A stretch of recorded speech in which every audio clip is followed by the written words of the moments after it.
The following is a world-class Bullshitters exclusive.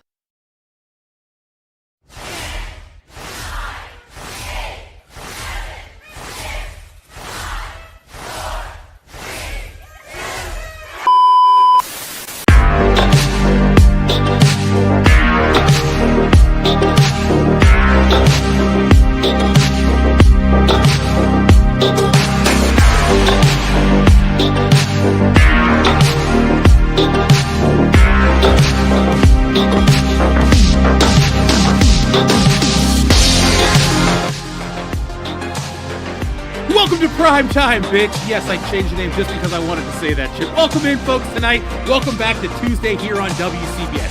I've been away for a while, but if you watch us on Thursday, we haven't missed a beat. I might have been all over the country, even in your neck of the woods, but now I'm back on your TV, cell phones, and however you listen to WCBS on a Tuesday night.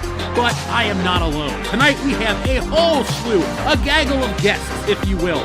First off, you know him, you love him, all the way from the Ripperverse. Say hello to NDAndrew. What is going on, Jeff? What is going on, chat? We're back! I can't believe it. It's been however many months it's been. I don't know. I wasn't keeping track. I don't know when I am or where I am half the time these days, but I am thrilled to be here. And we got a great show lined up for you guys. Thank you, everybody, for hanging out with us tonight on a Tuesday. And this is gonna be the show to watch. Indeed it is, but it's not a show to watch with just two men. First off, we're joined by our friend from the Great White North. In transit, it's the one, the only, the ScriptDoctor.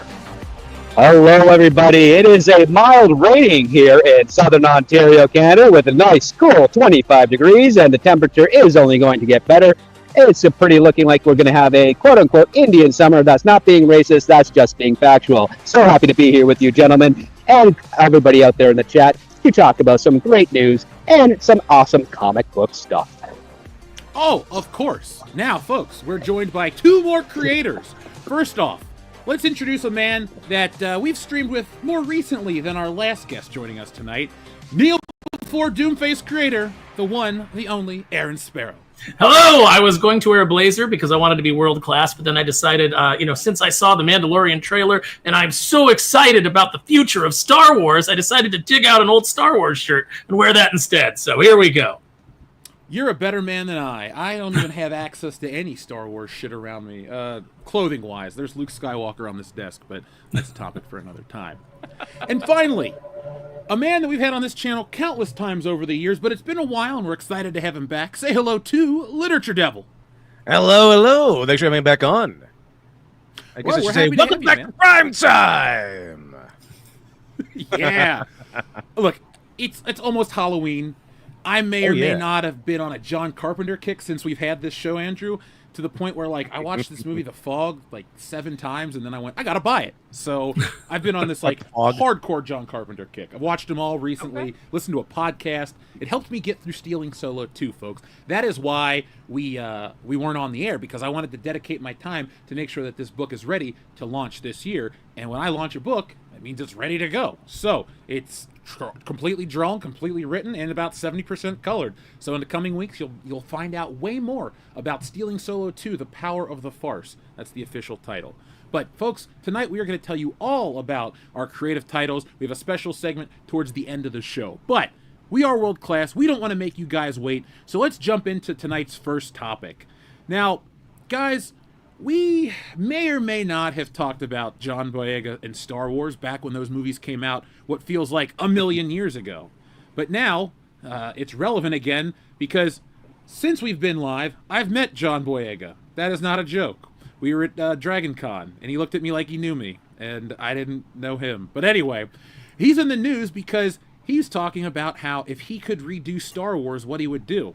Now, I was under the impression, Aaron, since you're wearing the Star Wars shirt, I'll point you out. I was under the impression that everything that they did in that sequel trilogy was great, right? Right. Well, not anymore. So, let's pull up a picture of our old pal John Boyega, or as we call him, Yeah Boyega. But this is what he had to say before we start talking about this lackluster trailer. I thought questioning the sequel trilogy was racist. Oh yeah, it was racist. Isn't everything? I thought Star Wars fans were racist. Wasn't that? That's what I was led to believe, at least a long time ago. That's what I was told, even though back when the Acolyte came out. Everybody was on his side, but in saying that he got screwed and Finn as a character got screwed, but somehow we were all that made us all racist. Wait, hasn't John Boyega been going back and forth? He hates Disney. He hates the fans. Actually, he hates Disney. Actually, it was the fans who are racist. Like, hasn't he been going back and forth? I remember there was some news about him where he's going, man, I wish there's something about black characters in Star Wars. I'm like, sir, you played Finn. You played one. Yeah. You played Finn. And there were a bunch that came before you that were actually a million times cooler. He was saying that, it's all like, basically all the black characters in Star Wars are insulting or something. It was something like that. And they're not dignified. I'm like, sir, you played Finn. Like, you played the most horrific, embarrassing black character in all of Star Wars. You let Ryan Johnson make you a goofy minstrel in the second movie. You were just there all funny and wearing your floppy shoes. Saying Ray. It's true. But I get it. I understand why he thinks the fans are racist. After all, we did make the decision to shrink him on the Chinese movie poster. That was us. Yeah. That was us. us. We took a vote. That was my idea. I have the email from Disney. I sent out a survey and I said, yes, make this. So they give you the options like, how big should John Boyega be on the poster? I picked the smallest size. Now, turns out everyone else did too. Yeah, the 1x1 square was perfect. So, John Boyega has said that he would do things a little differently. Now, this is paraphrasing from the pop verse. I don't want to read you guys the full article because you might fall asleep. I did reading it. But if John Boyega could redo the sequel trilogy, this is what he would do. Luke, Han, and the other original characters wouldn't die. The first thing they're going to do is fulfill their story, fulfill their legacy. How do you guys feel about those plot points? Do you like him? Do you like what he's saying? Bold, aren't we, sir? I feel like he probably just watched, I don't know, a world-class bullshitters video from 2017 or 2018 and was like, hey, maybe these points are actually pretty solid and this is what Star Wars fans want. And honestly, it's difficult to take it seriously. As much as, like, I read that statement and I was like, yeah, I mean, I agree with literally all of that, but do you actually agree with literally all of that? I don't know if you do, because you kind of shown yourself to be someone who just kind of goes where the wind blows. I don't know if I can take him seriously at his word there. If he's being serious and genuine, cool, great. But I have no reason to believe that he is, just based on his prior behavior leading up to now. So look, man, you said the right words, but your actions have spoken differently up till now. To me, it just kind of sounds like a grasp at relevancy. And like, he's not doing squat right now that I'm aware of. Right? It kind of was feels a like Dragon Con. he gets talking points the same way Jimmy Kimmel gets jokes, like off Twitter, off the internet, off of things he watches, like points other people have made, and he can claim them as his own. That seems to be what his strategy seems to be. Because what is it, like, 10 years later almost? Now he's making these points? Oh, very brave of you. How brave. How insightful. You know what I think it is, though? There was that image that was released from, was it Star Wars Starfighter, with Ryan Gosling and that kid on the open sea, and there was that little blurb about when the movie takes place and how you could possibly run into new characters from the sequel trilogy. I think he's hoping, or he probably is in this movie, and he's just trying to, like, build that goodwill, because this is the second coming of Star Wars. Hold on, I'm wrong. It's like the fourth coming of Star Wars. But this is like Disney's second coming, and this is their attempt to, like, win all of us back. They're like, hey, look, we're not going to put anything in this that you guys don't like. And they're going to try.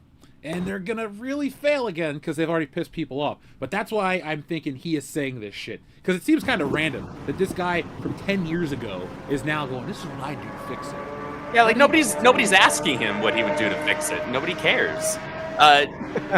Script drag racing. Yeah.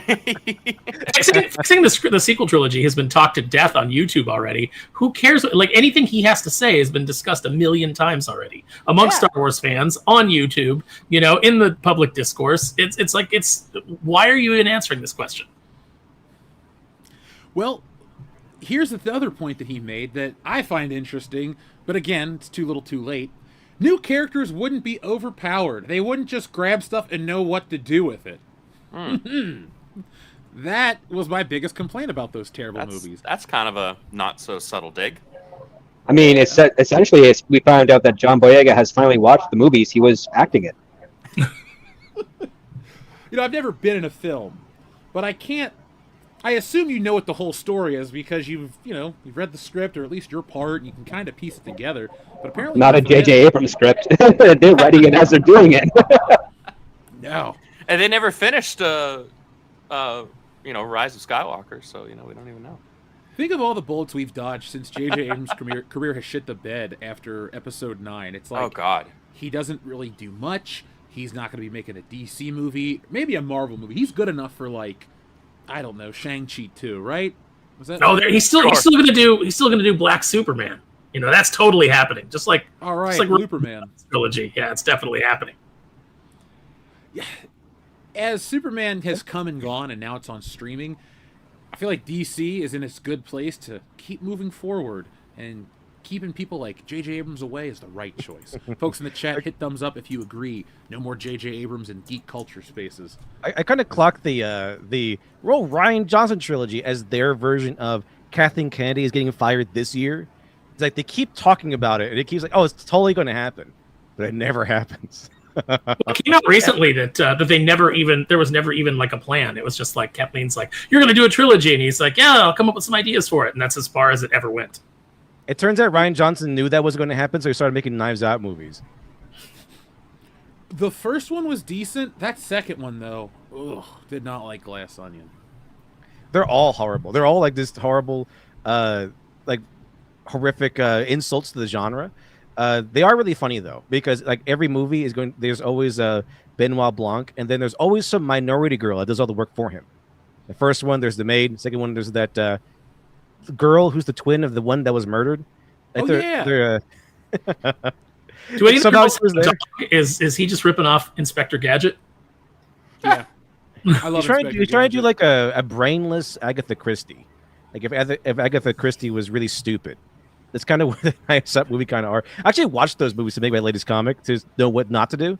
It helped out a lot. I don't watch the Star Wars sequel movies to write the Stealing Solo books. I just know the pain I felt, and I just channel it into that. No, I feel like that's a pretty decent way to go about it. Yeah. I mean, that pain is etched on your soul, Jeff, so... Yeah. You want to feel like Star Wars, you probably shouldn't watch the Star Wars trilogy. There's lightsabers and shit in this one, so I went back to get the core of it. No land speeders or Jawas, though. Don't want to get sued. No shinning involved. But no, I like his talking point about, no overpowered characters. I do think, though, that was a reflection of the era that those films were created and released in, because I know it's only been a decade, but for some people that's a lifetime. But it feels like that era of, overpowered, rah-rah girl power superhero, whatever, no matter the genre, is dead. After the Marvels crapped out is one of the biggest flops ever, I think Disney got the message look, people don't want this crap. People don't buy this crap. So we're just going to stop with this crap. And this is as much of an apology as you'll ever get. They went too far. So I like to hear that. Well, it's because not even women want this stuff. Not even women want Mary Sue girl power characters. They want emotion. They want cute little babies and animals. They want drama and raw energy. There's a lot of stories that women do like where the woman loses, where she is she succumbs to her own failures and her own mistakes and things. Women like that. So it's not that women need to have a woman as the main character. They don't need the woman to be the main character and also be perfect and beat up all the boys. That's just like a subsection, a very minority group of women that want to see these female characters beat up all the boys and be the bestest ever at everything. It's not. It's far away from the majority. Far away. That's why all these things fail. Real quick, John in the chat. Are you the John? You changed your name, right? What's up, man? How you been? But I have just always rolled my eyes at those types of characters because it feels like the creators have an agenda. They really do. But I'm glad we're past it. And finally, John Boyega's last point, according to this tweet, is add in elements of the Old Republic and Force Unleashed. I swear to God, this is just him looking for internet brownie points. He's coming back. That's all that is. That's it. That's all this is. Yeah, because what elements would you add in? I mean, from Force Unleashed, you just said that you don't want overpowered characters. Force Unleashed is extremely overpowered. Yeah, Galen Merrick is an absolutely busted character. Yeah, and it's, because you're playing the game, it's fine, but if you're going to incorporate that into movies or books or whatnot, you're going to in the larger expanded universe, before Disney got rid of it, you'd have to power him down a little bit because it's just too insane a power level. But it's good for the video game. And then Old Republic, I hope they never touch Old Republic. I love the Knights of the Old Republic and the Old Republic universe, and even the novels. And I will scream if they ever touch those, because that is where I live and breathe when it comes. Will to... you scream like Ned Flanders? Because I want to hear that, if you will. only if they put drag shows in there, okay? Because they did with D&D. They did put drag shows in Waterdeep. Wait, did they really? Yeah. There's a campaign called Waterdeep Dragon Heist. There's drag shows in there. I was flipping through some manuals. I went to Half Price Books while I was in Washington, and I was flipping through some the recent monster manuals, the 5th edition. And I was like, man, I used to buy all this stuff. I didn't play the game, but I bought the stuff for the art. And now, because it used to be cool characters and cool designs and things like that I wanted to look at and I wanted to have on my bookshelf. And now it's just a bunch of fey, characters dancing around, prancing around like they're, going to prom. And I was just like, who is this for? What has happened to tabletop? What has happened to Dungeons and Dragons? That's all stuff that you could put in the game if you wanted to, because of the way that the game is flexible. But why is it in your official handbooks? Why are you doing this? Inclusivity, man. Come on. That's the new word of the decade. Well, that's kind of what we're talking about, how they shouldn't be really in on the joke. They shouldn't be in the audience with us laughing at their own nonsense or whatever. They should make their own thing, and the fans can put in the drag shows and break the pornography of it or whatever. It's kind of like the idea of them trying to join in on the fans' fun is kind of like your parents discovering Twitter or Facebook. It's really, really weird, awkward, and terrible. Stan, your grandma poked you on Facebook. Poke your grandma. Oh, great. Grandma followed me on Twitter. You think that's bad? My mom follows the channel on Facebook, and I'll see this random shit, and it'll be like, my mom's name likes this. I'm like, really, Mom? Don't like everything on the channel. Thanks, but come on. You think that? She loves you, Jeff. She's proud of you. Well, it's not just me. She's in the Facebook thing, and it's like, some guy posts something about Sydney Sweeney. She's like, I don't know what I'm liking. I just want to help you get more views. Great. Amazing. Yeah, I got a good family. I'm happy. But no, I saw this stuff, and we had to use this as an introduction, kind of a jumping off point, because, folks, we're going to be expanding a lot of the stuff we talk about on this show in general. But you can't not talk about the wars during a week like this when you got a trailer, and last week you got a new movie coming out, and now you got this. I'm just waiting for Harrison Ford to get involved. It's like, yeah, I'm coming back too. Then I'll have questions, and then I'll probably watch it, because it's like, more Han Solo? Yeah, sure, why not? I'm coming back to Star Wars. I'm coming back. I'll shoot the goddamn movie. Just shut up. Just give me the script and shoot the goddamn film. Let's just lie to him and give him the Stealing Solo script and trick him into filming that. There you go. We'll just cut him in. I'll be like, here's 80% of the profits. I don't want to totally a better deal. If they do get Harrison Ford back as Han Solo, I don't really want to see the film. I want to see the backstage stuff. I want to see his interactions with the other actors and everything. Because what reminds me of is Tommy Lee Jones on the set of Batman, I think Forever, where he had to co-star with Jim Carrey. And then Jim Carrey told the story about how he wanted to be friends and be friendly with Tommy Lee Jones, and Tommy Lee Jones just hated his guts, called him a fool and a buffoon. I will not sanction your buffoonery. Yes, exactly. So I want that on a shirt. I imagine that if they got Harrison Ford back to play Han Solo now, I'm pretty sure there's gonna be a lot of that going on. So I want to see that. I want to see that stuff on film. I think he's just gonna get baked and film the movie. He's like, yeah, Chewie, let's go. But he's at lunch. He thinks he's talking to Chewbacca the whole time. That would be. Well, Robert Meyer Burnett. Back in the '90s, Robert Meyer Burnett made made a film called Free Enterprise. And it was about these guys that, these nerds that really loved Star Trek. And they actually got William Shatner to be in it, much like, Stan Lee was in Mallrats. And I don't know. I think you could pull this off, Jeff. I think we get the funding. And you tell Harrison Ford there's enough weed on set. I think he'd show up. We will get his fee, and he will have everything he could possibly want. It's like, and you get to sit in a chair for most of it, too. You just have to yell at us and tell us to fuck off. I really want to make that happen. You look like a dick. That sounds like his dream at this point, probably. What if you make Harrison Ford play the leader of the kidnappers, and then you get someone else play Harrison Ford? I thought of a really meta joke is it would be funny to get Kurt Russell to play Harrison Ford because he was up for the role of Han Solo. Oh, yeah, but nobody would get that joke. And Or I'm get like, Christopher Walken. Yeah, that's it. It's like every couple minutes, a different actor that was going to be cast to play Han Solo just replaces him and then comes back. Have you seen the There's been a switch just because he's wearing the Han Solo outfit. have you seen the new Naked Gun movie? Twice Yeah. in theaters. At the end, he's giving that speech, and then he goes to the bathroom, and Batista's there continuing the speech. Yeah. Yes, I was like, Batista, what the hell? That was a funny movie. that movie flopping was such a disappointment because that was really well made. It surprised me. I thought it was going to be awful, but it was actually pretty funny. It had some good bits. I mean, one of the dumbest things that made me laugh is when he said that. Coffee? No, the coffee was great. Like I love that. Where every scene they're handing him coffee, and even when he's driving, he's getting coffee. But there was a line where he's describing Pamela Anderson, and it's that typical like PI narration where he's and he says, it's like she had a walk that et cetera, and a butt that seemed to say, "Hello, I'm a talking butt." And for some reason, that made me laugh because it was so stupid and like out of left field. Liam Neeson. It was Liam Neeson saying it. It's like, "Hello." He's so committed. Mm-hmm. The part where he says she's got the kind of bottom that makes the toilet beg for the brown. I have not been able to forget that line. That was the weirdest line in a movie I've ever heard. That was a good line. That was a good. That's a line. Yeah, folks, we didn't review it because it's a comedy. How can you review a comedy outside of saying it's really funny? You should go watch it. So check out The Naked Gun.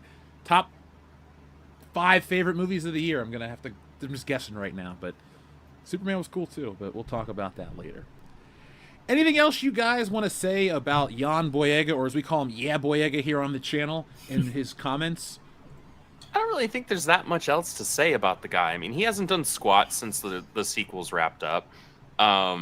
He was, unfortunately, a forgettable character by the end because despite potentially being the most interesting one by the end of the first film, and now he's just kind of echoing and regurgitating a bunch of points that we were all saying back in like 2016, 2017, 2018, like, okay, are you expecting to get like seal claps or something? Do you want a medal?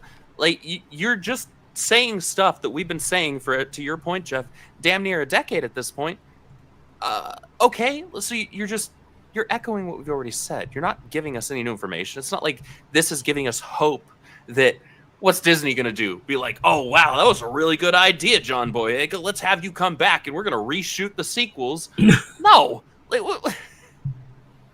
I don't know, man. Yeah, They because probably should reshoot the sequels and just recast the original Or characters. just shoot him into the sun. That's what they should. Yeah. Disney stands and their I guess protectors are their stances as such that they hate us so much and they hate the critics so much and the fans so much that they will never do that. They will never do that, no matter who says Disney never admits defeat. They'll never admit that they did something wrong or that they screwed something up. They just we'll just paint over it. Even if it's the correct thing to do, so they will never do that because that would admit that we won, that we were correct, and they can't do that. Well, maybe one day it'll happen. Maybe hell will freeze over. Folks in the chat, I got a question for you, and we'll ask this on the panel too. You talked about Disney stands. Who are more obnoxious in 2025? Disney stands or Nintendo stands? Because I've been watching a lot of content about that stuff this week, and I'm like, yeah, Nintendo fans have really allowed Nintendo to become way worse than they should have been. Like, that's what happens when you get sycophantic fans. Then the company gets crazy, and then they're after every dollar. Darth Boson, will we win? We already have, my man. Look, people want to act like Disney Star Wars was sticking it to the fans. The first one was a hit, no denying it. The next one was not. It made way less. And then the last one made way less, and it cost a ton of money. When the Joker movie, that cost $65 million, beat the billion-dollar franchise, that was the wake-up call. And Solo flopped, and nobody remembers Rogue One that well, and nobody talks about these damn TV shows. So, yes, we won as fans. Now we're just stuck with garbage. And we have more. We have a new movie coming out. The first one in abject mediocrity. Yeah. I know. I'm excited for that. Right? Like, I'm sure we'll get to it maybe, because, I mean, we're still talking Star Wars right now, but, like, I watched the Mandalorian Grogu trailer, and I was like, I want to like this, because I genuinely loved the first season. I liked most of the second season. There was like 1 or 2 episodes worth a damn in the third, and otherwise it was a giant wet fart. And I don't know. I watched your reaction video for it, and I was like, yeah, I agree with these sentiments, and it's probably something I'd consider watching, but I'm not like hyped for it. I can't remember the last time I was genuinely hyped. Actually, I can remember the last time I was genuinely hyped for a Star Wars live action. It was the first season of The Mandalorian. After they had given us that teaser, I was like, oh, this is a spaghetti western in space with a Mandalorian. Okay, I'm sold. I'm here. Give me something. They did, and then they took it away. You know, that was the hardest reaction to do because I was like, I was awake. I had already taken care of like my morning routine, and I'm like, yay, this trailer. And I didn't watch it before I recorded my audio, and I was like pinching my leg to say something because I was staring there in a stupor like, it looks like the TV show. But let's try to be positive here because I don't want everybody to think I hate everything. I mean, it kind of looks like they basically probably just cut and pasted the plot for their proposed season 4 down to a 2-hour runtime. Is what I'm guessing. Yeah. We'll talk about this in just a minute. I want to check in with the audience because we have a word of the day and a few super chats that rolled in, and then we're going to jump into this next topic, the Mandalorian and Grogu trailer. I have never seen a level of apathy hit the internet this hard. It's so funny at this point. Yeah. Oh, well. Enrique Vasquez, thank you very much. He says, it's not Taco Tuesday or High Council Tuesday, but it's Prime Tuesday. Awesome lineup, garbage day button. Oh, I'm glad you asked me to press the garbage day button. It's today. You know how anybody that has Facebook gets those on this day, those memories that you pull up? Yeah. Well, apparently on this day, about a decade ago, I found Silent Night, Deadly Night 2 on DVD, and my life has never been the same since. We talked about Samurai Cop earlier. Wow. It goes garbage day, Samurai Cop in the room for schlockiest crap that has impacted my life. But Enrique, on WCBS, you ask and you always receive.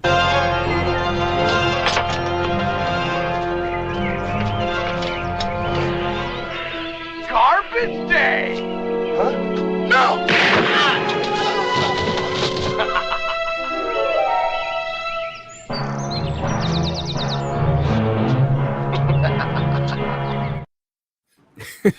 No matter what that guy is doing, he has the deadest eyes. Like none of the emotion that he's trying to convey as an actor ever reaches his eyes. It's fantastic. He might be a full-blown psychopath. He might be. Aaron, it doesn't reach his eyes. It jumps over his eyes and goes into his eyebrows because every syllable he enunciates, his eyebrows go up. Like, I can't even do it because it feels like I'm having a stroke when I say it. He's like, too bad I didn't do what I had to do. And I'm like, wow, dude, that is some serious eyebrow training. So Eric Freeman, you, sir, are one of the most entertaining actors of the 1980s, and we'd love to feature you here on the channel. Give me a call. Clearly you watch. By the way, Jeff, every time in your build-up to that you said on this day, whenever anybody says on this day, in my head automatically I think, I see clearly, everything is... Like, it just starts playing in my head. Dude, it's funny you say that because I'm doing a slight revival of Good Morning Pop Culture during the Stealing Solo 2 campaign to boost numbers, and I always do on this day, and I'm making an on this date button. It's just going to be on this day, just like that, and then cut in so I don't get a copy strike. I can't wait for that to come back.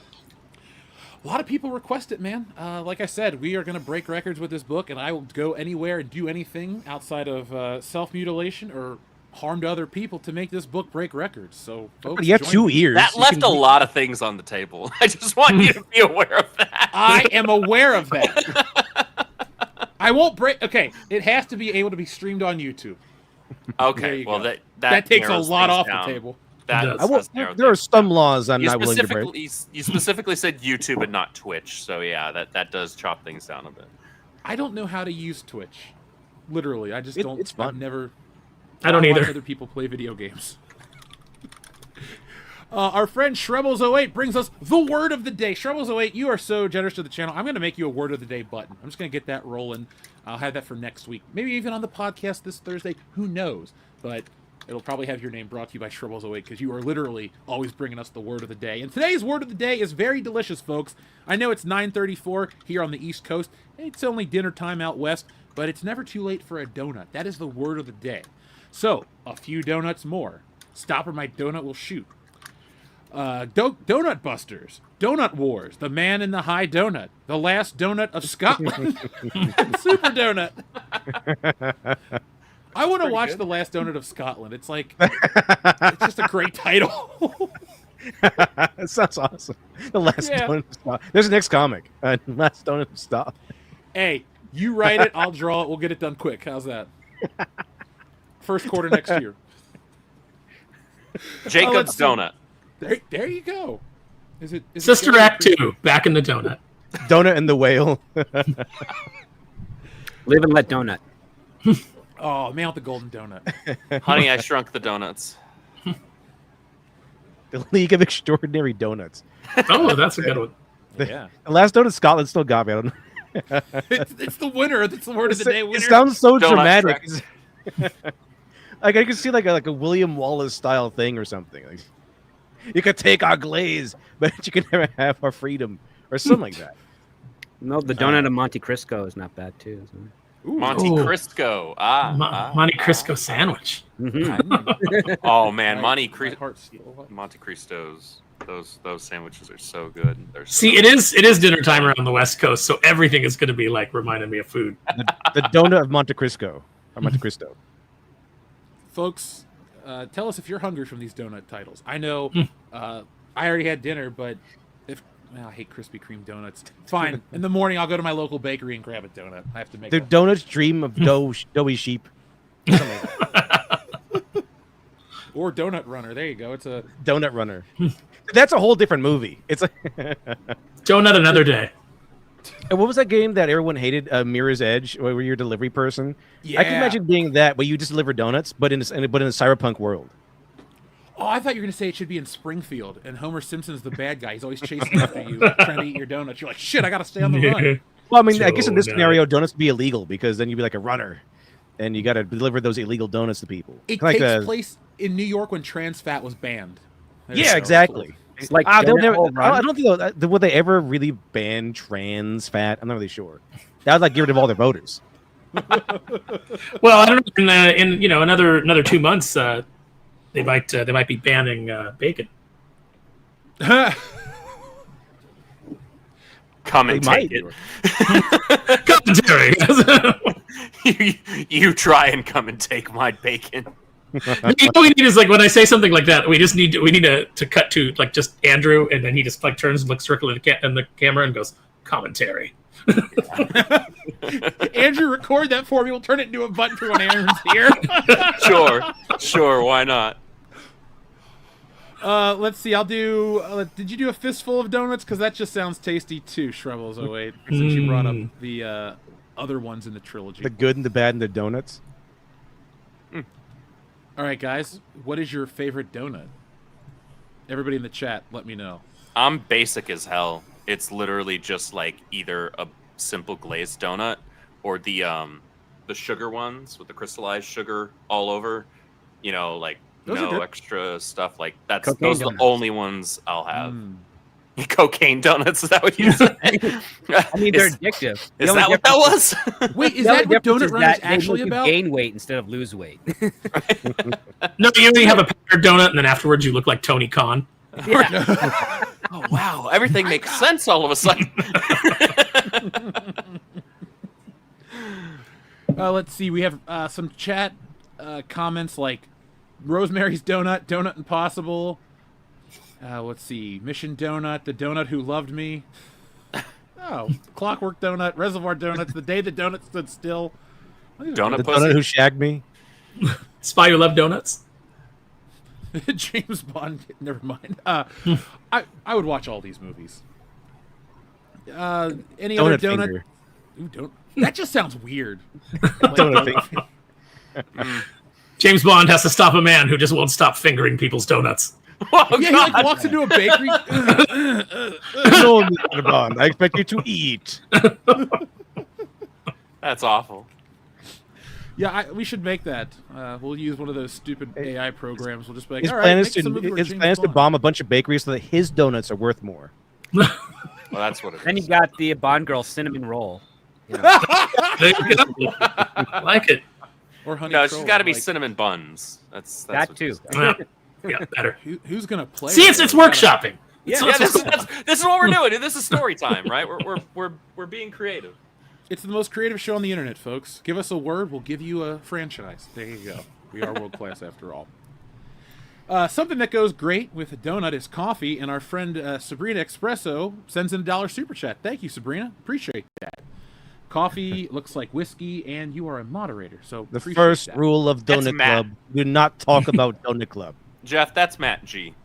Oh, So, formerly he was- Taylor Swift, he finally saw the light and got away from that crazy bitch. I don't know much about Taylor Swift outside. I have a strong distaste for her music. But That's good enough. Yeah. Overkill 161. What is up? He says the word of the day, Disney Afternoon Edition. Donut Tales. Darkwing Donut. Ooh, yeah. Oh, there we go. it is. Aaron's Donut. eyebrows just went up. Yeah, like a garbage day. Also, Dough and Nut Rescue Rangers. Raspberry Scone. Oh, sorry. Dough and Nut Rescue Raspberry Scones. Okay, sorry. I was thinking like Chip and Dale. And then button number 77. You got it, man. Let's find you number 77. Where is it at? It is right here. Did you see that guy accidentally hit that moose with his car? No. Holy shit. Jamie, pull that video up.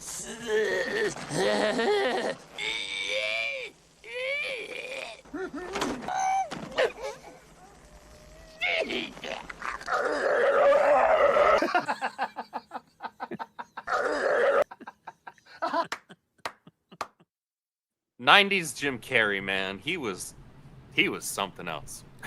On Saturday, I went and saw Batman Forever in theaters. It was the last Batman movie that I hadn't seen in theaters because about 3 weeks ago, maybe a month, they did 89 in Returns in a double feature. So I went and saw that in, it wasn't IMAX, it was like Dolby, whatever. It looked great. Okay. And then my friend's like, hey man, Batman Returns, or Batman Forever is being shown this weekend. It's the last one we haven't seen. So now I can say outside of Adam West's Batman theatrical film, I've seen every Batman film in theaters. And Forever makes less sense now that I've watched it again. Good movie, still enjoy it. But like, my Because complaint when was, you're a kid, it didn't need to make sense. Makes less sense. It's literally about the internet. well, no, all I was saying is like, why does Batman code the Batcave for an intruder alert, and then it just opens up and shows the Batmobile and everything? Like, Batman, you fucked up, man. Like, I that can was- give you two. I can give you Alfred did all that. Alfred did all that. there's a 2-word answer. Akiva Goldsmith. Yeah. Yeah, you can Speaking only of- write a speaking of character as intelligent as you are, and maybe fudge just a little bit above it. But yeah, Akiva Goldsman ain't no world's greatest detective. Speaking of Batman, right here on the desk. Which Batman is that? That is Joker from The Killing Joke. Ooh, I have studied that book a lot lately, if you know what I mean. I love that story. I love that book. I know people retroactively like pretend to hate it, but I still Because they're think it is offended that a Barbara Gordon got shot. yeah. You know. I don't take those retroactive criticisms seriously because you gotta, how do I want to phrase this without sounding like a dick? I don't care if I sound like a dick. Don't get offended and use modern sensibilities to critique old art. It's like, oh my God, Gone with the Wind, I can't watch that. It's so Oh, racist. Lord, Shut yeah. the fuck up. It was a 1939 film. Get with the times, or Don't get watch with those it. times. Yeah, don't watch it. Yeah, 1939 film set in a different time, and it's just like a Song of the South. That by erasing that, what you actually did? You erased the first black actor to ever get an Oscar. Yep. That's what you did with that. So stop this and stop pretending to be offended. I'm going to say this right now, and this might upset some people on the internet, and I don't care. Getting shot through the spine and becoming Oracle is the best thing that ever happened to Barbara Gordon's character. And when she is not Oracle, and they brought her back, Gail Simone, of course, brought her back as Batgirl, she has never been as interesting or as good since. No. She became a far more compelling character when she had to deal with a disability. And also when you healed her up and made her Batgirl again, you took a disabled hero away from every person that's disabled. If you want to talk about representation, you took that away. So good job. Well said. I have nothing else But to at add least to that Barbara point. Gordon can now do Cowgirl. So She could have anyway. I mean, well, I mean, no arms at that point. Oh God. what's funny is I was sitting with Aaron Lopresti at a con once, and he had his head down. He's like sketching, drawing somebody's commission, and somebody came up and was like, you take commissions, and he's like, yeah, I still have some room on my commission list, and the guy says, okay, I want Barbara Gordon, but and then he leaned in and he goes, but can you draw her naked and in the chair? and Aaron, like, he hadn't even looked up. His pencil just stopped, and he sat there for a second, and then he just looked up, like, I guess to see if the guy was serious, judged that he was serious, and said, get away from my table. Oh my god. He should have been like, it's Get out of double. here. Get out of here. Here's my email address, though. It's not the first time that's happened. One time, signing with Silvani, who was the artist on Darkwing, exceptional artist, one of my favorite people in the world. We're sitting there and we're signing books or whatever, and somebody comes up and asks Silvani about commissions, and Silvani's like, yeah, I still have room, and and then the guy goes, leans in and goes, do you do XXX? And Silvani goes, you mean as far as my art goes or personally? Like, because everything with a straight face. Yeah, and then the guy's like super confused, and he's like, "Oh no, like commissions." And James is like, "No, no, I don't." So, I do respect the nerve that the guy asked you in person. Like, writing an email and not getting a response back is one thing, but like approaching the artist. If James wouldn't have been so quick on the draw, my response that I had that I was about to blurt out was, "Yeah, he can draw Vin Diesel. Draw Vin Diesel naked in the chair. He can draw Vin Diesel naked, but in Barbara Gordon's chair." Well, all you do is a tasteful nude. You draw it, and then you shadow the rib cage groin area, and then you bring the shadow out over the thighs. That's all black. So Well, you can do what like they did in the a guy Batman wearing Damn. shorts. Remember that? Remember the Batman Van Dam thing where they had like the outline of his dick? Oh, Bat Dong? I have that book. The Bat Dong one. They got rid of it. You have her legs crossed so you can't see anything there, and then she's just holding a batarang in front of her chest, and technically she is naked. You have fulfilled the request. Well, there you go. I mean, hey, look, I don't want people to ask me to do that, and everyone's entitled to do it their own way. But John Byrne used to do it. Yeah, and I know it was before the internet, but Jim they're Ballard like, does it too, doesn't he? oh, he does? I think so. Yeah, I've seen some very sexy Catwoman that he's done and posted on Twitter. Oh, yeah. I think Frank Cho does it. I mean, it doesn't. I don't think it's a big deal when it's like tasteful. When people come up and they start like getting like really weird and specific with their request, it's like, okay, you need to leave. Yeah, like if they ask for like vagina sideburns or something, that's too much. I don't even know what that is. Who now? I think it just broke Andrew right there. I have overheard That's some the weird next requests week. at cons. I'm trying to logistically work that out. It's like a band name. That guy's the lead singer for Vagina Sideburns. What do you mean? Aaron, I want that on a shirt now. What do you mean? So, yeah, no, I saw them open for Pathos at the Rathskeller back in '89. They were awesome, They were a man. Fish cover band. They opened Stingleberry last month. Oh, man. The state fair. Let's. I don't know what to do with that. You know what? We're gonna do what we should do and move on. Our friend Shrebels08 has a God. request. Ask for some buttons. Ask for the new Buffalo Jeff and a sloppy 69. Well, I think the newest Buffalo Jeff is this one right here. Who's that Pokemon? It's Me, your old pal Buffalo Jeff.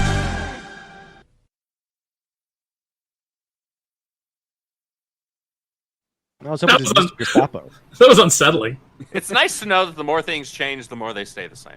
Yeah, I'll bring back Buffalo Jeff in the fall. I heard he's on his way back from Mars. So our old pal Buffalo Jeff will be visiting in town for Schlocktoberfest, here to scare Dion, a large black man who's afraid of a voice and horses.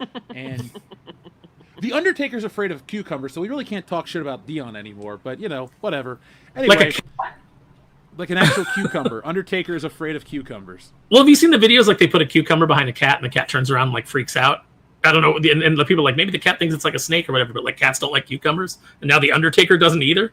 That's weird. Yeah, So the Undertaker is 6'9". I don't know what it's going to do to him. That might be some like crazy childhood shit. I was about to say, maybe there's some like weird shit back in his childhood that he doesn't want to revisit. Well, he deserves it because he burned his parents alive in their funeral home and scarred his brother Kane. So don't listen to Paul Bear. No. Anyway, here's Undertaker. There used to be a guy at the Tournament of Nerds at UCB Theater in Los Angeles that would play Paul Bearer. And he would like, because they had various characters that would interrupt the show. Sometimes Skeletor would interrupt it and want to do like, he'd be like, "Is this the roast of Buzz Off?" And they'd be like, "Oh no, that's like next week." And then he'd be like, "Oh, my Prius is double parked outside." And then they'd be like, "Yeah," which I like the idea of Skeletor driving a Prius. But then they'd be like, "Should we let him do his material?" And the crowd would cheer, and then he would come up and he would do a bunch of roast material of the He-Man characters.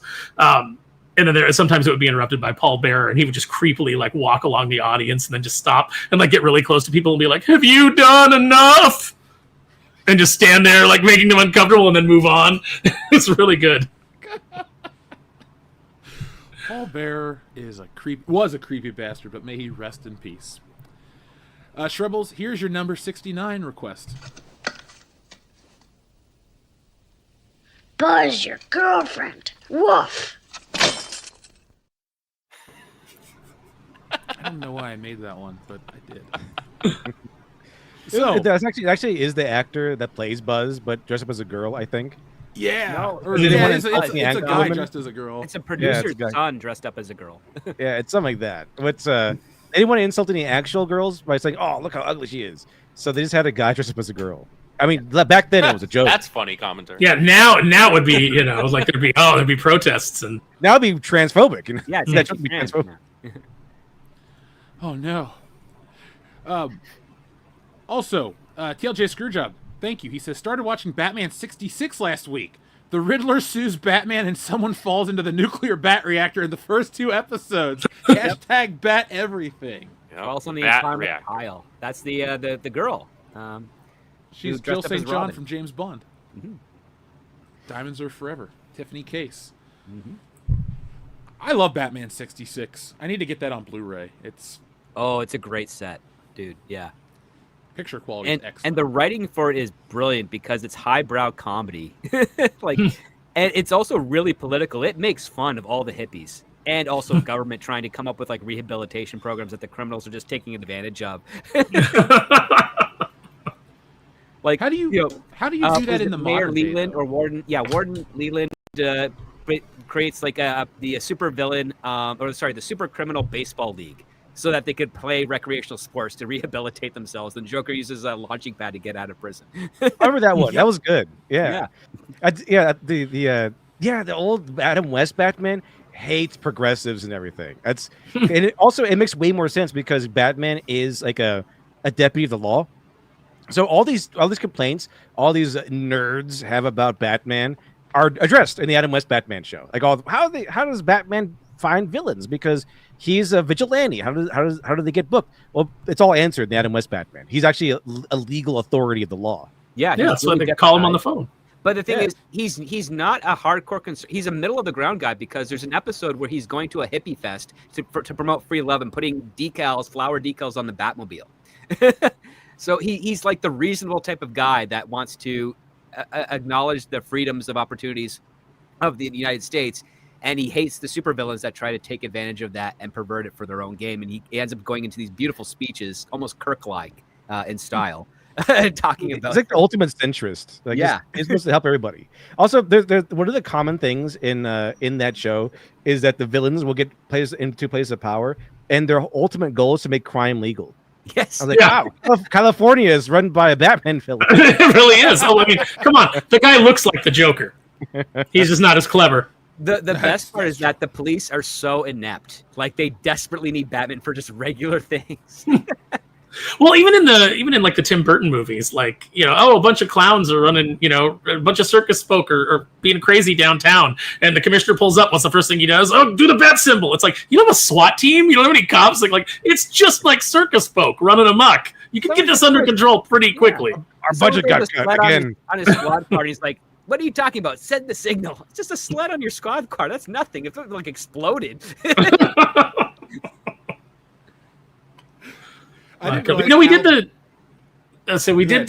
We did something similar in Darkwing, in the Dark Knight Returns.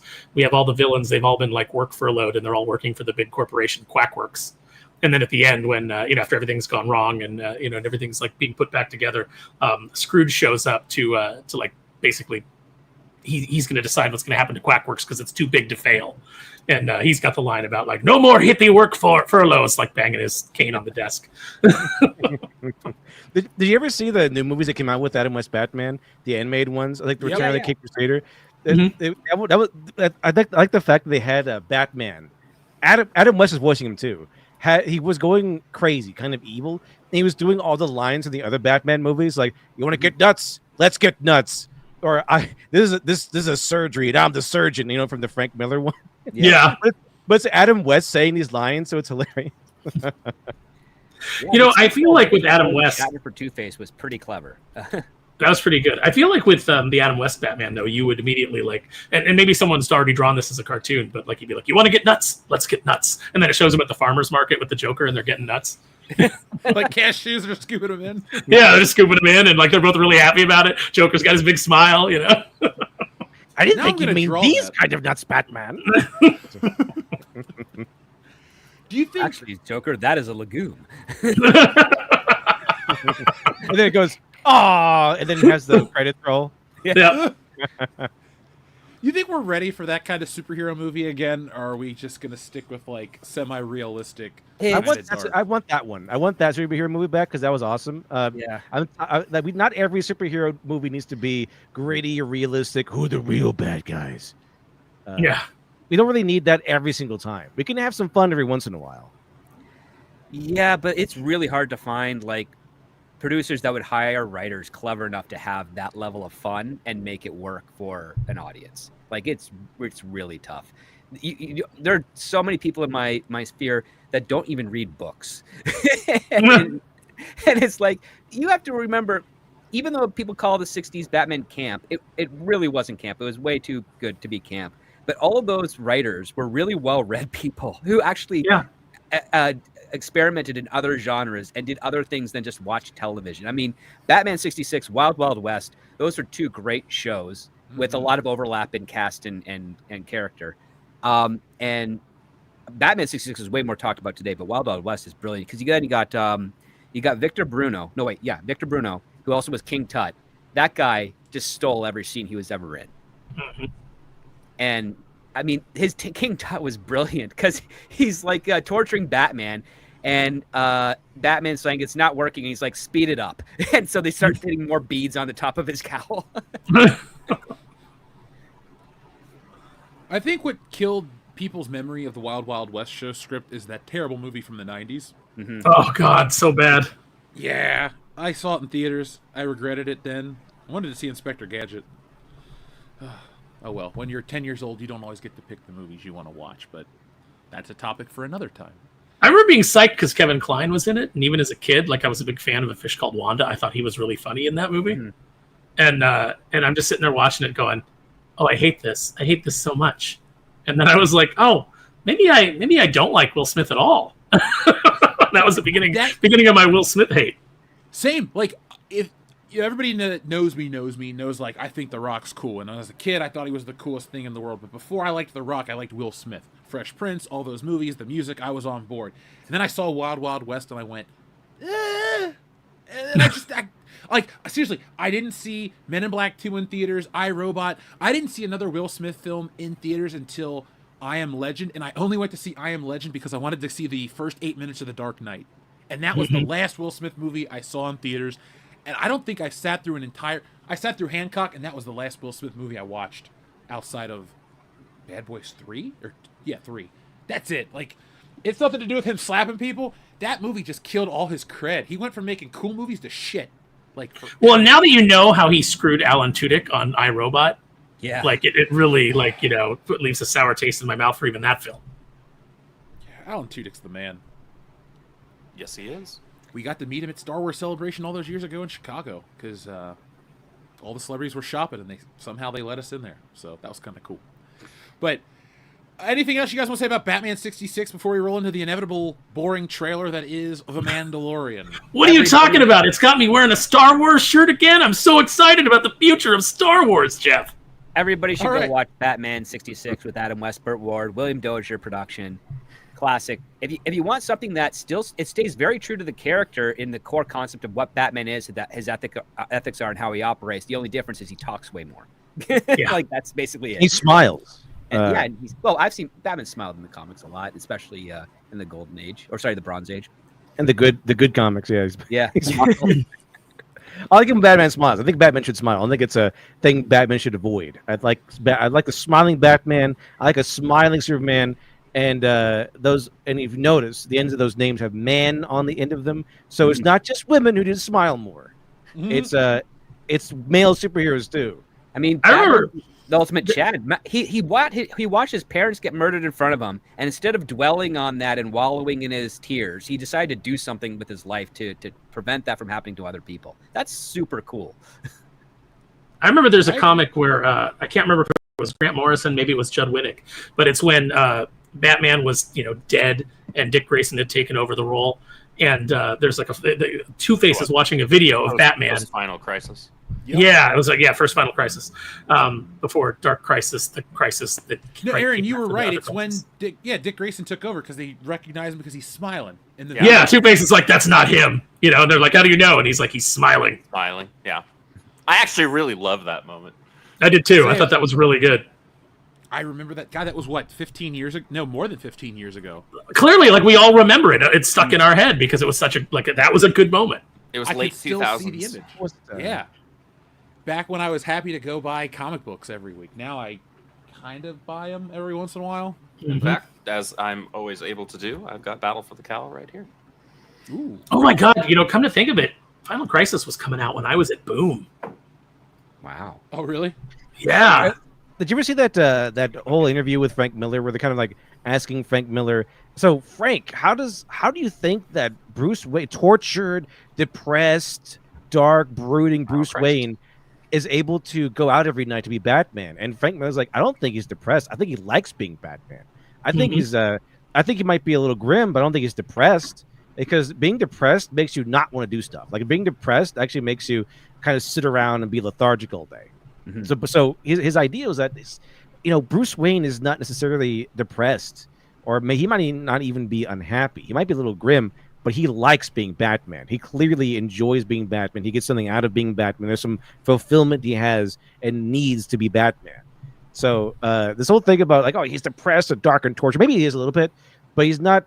It's not as extreme, or at least it shouldn't be as extreme as a lot of people want it to be. It's not an anchor that holds him down. And then the other part too is, if you really want to complement the Batman character, especially if you're doing a long form story, you got to have Gotham become slightly better as a result of his actions, so that he can see that what he's doing has meaning. That Otherwise, why does he keep doing what he's doing if it's not? Yeah, because I've heard other writers. I think even it was Grant Morrison saying that Batman's Sisyphus. Like everything that he does, it always just comes back to reset to zero, and that works for serials or comic books, like certain short run comic book series, or even like sitcom format television shows.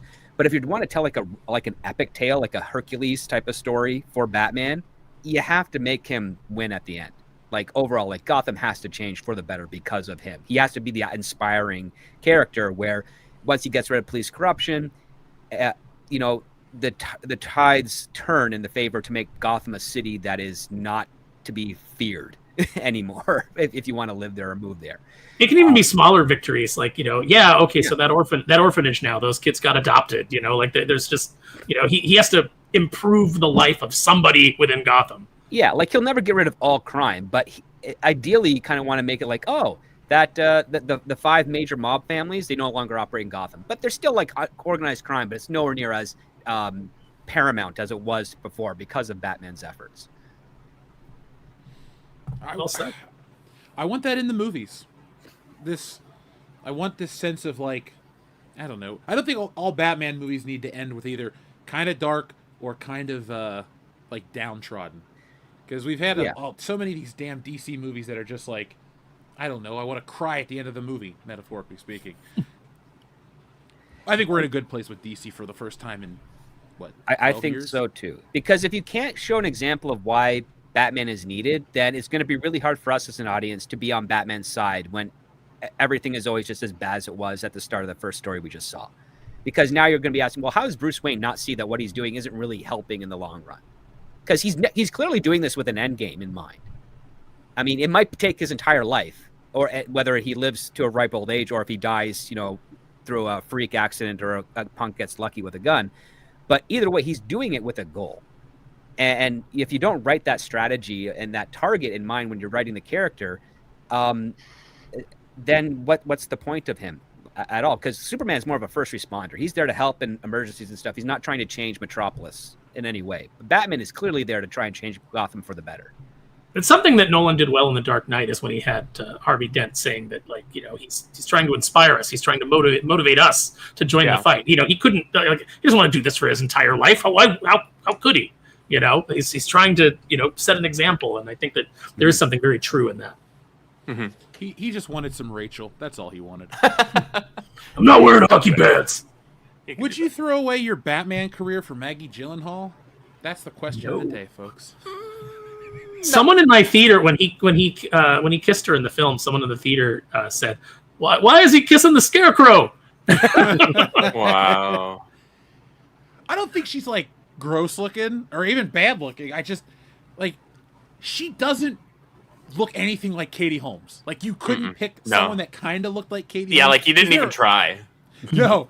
It's like, who do we know? Oh, Maggie's not doing shit right now. You're in the movie. She didn't even audition. She just showed up and was like, all right, here you go.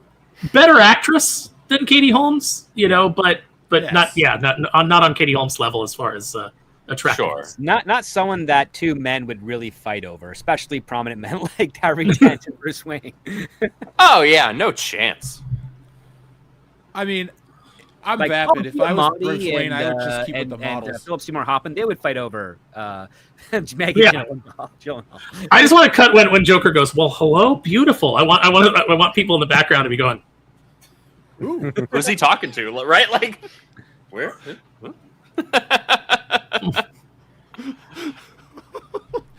Adama sends it, not Adama. Shout out to you. I see you in the chat. TLJ Screwjob says, watch the Mask of the Phantasm documentary, and Kevin Conroy said he sees Bruce Wayne as the Mask. Also to Script's no fans argument, Kevin Conroy wasn't really a fan. He became a fan after doing the role for the first 12 episodes after those recordings. 100 years. I don't know. He did that role for a very long time. But I think Kevin Conroy portrayed him as such in the animated show, because you watch the animated show, like the Bruce Wayne voice is always a put-on voice. Yeah. Like the Batman voice is his real voice, and he puts on the "Oh, hi guys, what's going on?" every single time he has to be Bruce Wayne.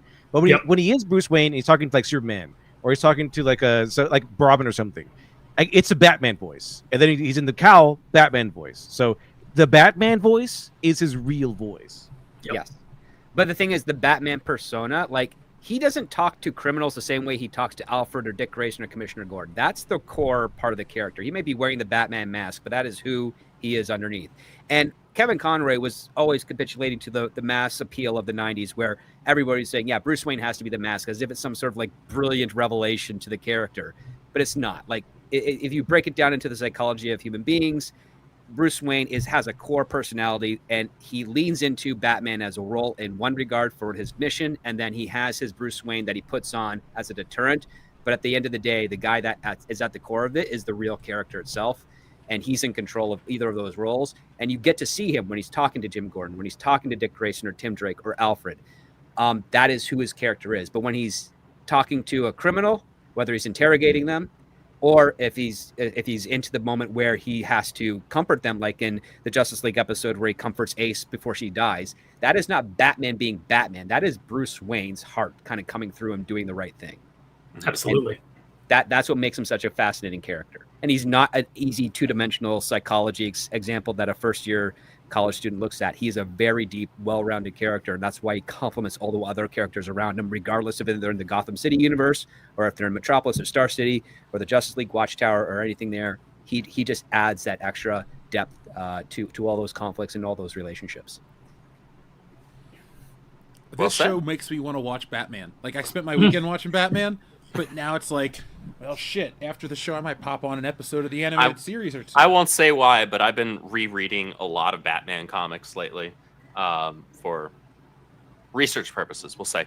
It's been a lot of fun. It's been a lot of fun. Well, no, when I get on these streams, like it always makes me want to go, okay, so when are we wrapping up? Because I got to go write. Like because we start talking about story, we start talking about character and things like that, and then it gets me pumped up to get back to it. I've got like my notepad app on my phone pulled up just in case I get an idea while we're talking. I start doodling when we talk about this shit. I'm just like, all right, let's draw the world's worst Batman drawing. This is the way. I mean, well, that's a good segue. Yeah. A good segue to a bad trailer. Well, we will segue right now. Xavier the God says, "Welcome back, men and Andrew." That's a dig. Oh, that's a dig. Ouch. Now, what did you mean by that? I didn't write it. I just read it. That's rude. TLJ Screwjob, thank you. He says before he took the role, he wasn't a fan. That's true. Now, is it Kevin Conroy that was? No, was he roommates with somebody famous at Juilliard? Was that Robin Williams or was that Christopher Reeve and Robin Williams? So Christopher Reeve and Robin Williams were roommates at Juilliard. Robin Williams dropped out, and Kevin Conroy was in the same class as Christopher Reeve and Robin Williams. Ah, okay. I knew all three of those guys were tied together in some way. Small freaking world. I did not know. Another fun fact: a number of the voice actors in the DCAU were all guest stars on the television series Murphy Brown, which also had a bunch of writers that were fans of DC Comics, including Michael Rosenbaum. I only asked because he played Wally West in Justice No, because he hadn't started acting by the time when Murphy Brown was. That's on. true. He was probably too young at that time. But I forget. Kevin He was Conroy- like in his early 20s when he took on that role. It was Phil Lamar, Kevin Conroy, Susan Eisenberg, I think was one. The guy who voices Martian Manhunter, I think he was in an episode also. And also, fun fact, Murphy Brown's apartment was the same exterior shot used for Diana Prince's apartment in the Wonder Woman television show. Ah, how about that? Yeah, I can count the amount of Murphy Brown episodes I've seen on one hand. My grandma watched that show, and I was always like, well, I'm going to go do something else. I saw a lot of them, but I can't remember any of them. Didn't they smoke weed in one episode, and that was like a watershed moment for the show? Like, they got baked on one? That was after the breast cancer season scare, I think. There's an episode where Bob Dole commented on Murphy Brown being a single mom. Scott Bakula. Oh, yeah. That caused a big furor. Yeah. TLJ Screwjob, Murphy Brown was a sitcom in the early 90s with Candace Bergen. She was a new reporter? Yes, she was kind of like the news Mary anchor Tyler and Moore reporter. show, but not. And her father was Hollywood royalty. He was and believe it or not, he was Hollywood royalty for being a ventriloquist. And if you go back and watch any of the footage of him being a ventriloquist, he wasn't a good one. Like No, you Charlie could see McCarthy his was mouth weird. moving. Yeah, I have a Charlie McCarthy that I got from my friend's mom. She had it Now, for years, Is and I used to. is this show turning into like who's got the weirder crap in their collection? Because you're gonna win with that one. Y'all are definitely going to win with that one. For some reason, he's in a weird Western outfit and not in his traditional Charlie McCarthy outfit. And the reason that I have him is when my friend Marie's mom passed away. That was like like I used to go like once I realized she had it, I was like, "Why do you have this?" And she was like, "Oh, it's just something I picked up over the years." And so I would bring it down like on holidays, and I would just sit it on my lap, and I named it Maligno. And I would make it say like really horrible things, like over like as things like he would just like have him lean over and be like, "Sometimes I watch you sleep," and then just like go back to like his happy little face, and wow, just really weird things. And so that was like a special thing. So recently they were cleaning stuff out, and they were like, do you want this? You really want this, don't you? And I was like, I really do. Remind me to never get on Aaron's bad side because he will torture me psychologically. Just don't share your fears with the Aaron Sparrow, or else you'll regret it, folks. I mean, he's a jerk, so. Yeah, that is true. Jeff, I want to play a game. Dude, Saw, what a letdown of a series. Mm-hmm. We'll save that for Schlocktoberfest. It's funny, folks. We're having a great time not talking about the Mandalorian trailer. We got to get to it eventually. We should create a show where we tell them we're going to talk about stuff, and then we skirt around every topic, and then we didn't want to hear it anyway, right? We find every possible and take every possible opportunity to skirt around the actual advertised topics. The actual advertised. It's like being in a group, everybody's smoking weed, and you're there to talk about something specific, but you keep getting high and easily distracted by something else. Ooh, geez. I mean, doing it without the drugs. That's comics aficionados every Saturday. That's true. I've watched the show. I've been on the show. I actually love being on that show. That was fun. That was fun. But it wouldn't really apply to me because craziest thing I did was a maximum strength Tylenol one time. Which, hey, that's topical. You're gonna need a Tylenol, maximum strength. You might even need a big suppository to get through the Mandalorian and Grogu trailer. Commentary. Yeah, right. The Mandalorian, is a very hot topic back in the day. But what was also mentioned back when the Mandalorian launched? Low Infant Cub, which is a fantastic manga epic that was well known and well parodied everywhere. Fantastic, and I think that the Mandalorian show would have been way better if they kind of stuck closer to that formula. Yeah, it's when it became here's what I liked. When it started out, it was the Mandalorian, Cara Dune, Carl Weathers, and Grogu, and they were like their own. That was it. Those were the characters, the core characters, and you had like Queel and a couple other people, but they found good chemistry right in the beginning. Mm-hmm. But then the next season, it's like, well, we're going to introduce this person and Boba Fett, and then they eventually introduced what's her fucking face, Bo-Katan. Bo-Katan. You see, I didn't actually mind them doing Bo-Katan, but the storytelling just in general for the show just did this, and I was like, and then they destroyed that. They destroyed Mandalorians as a culture.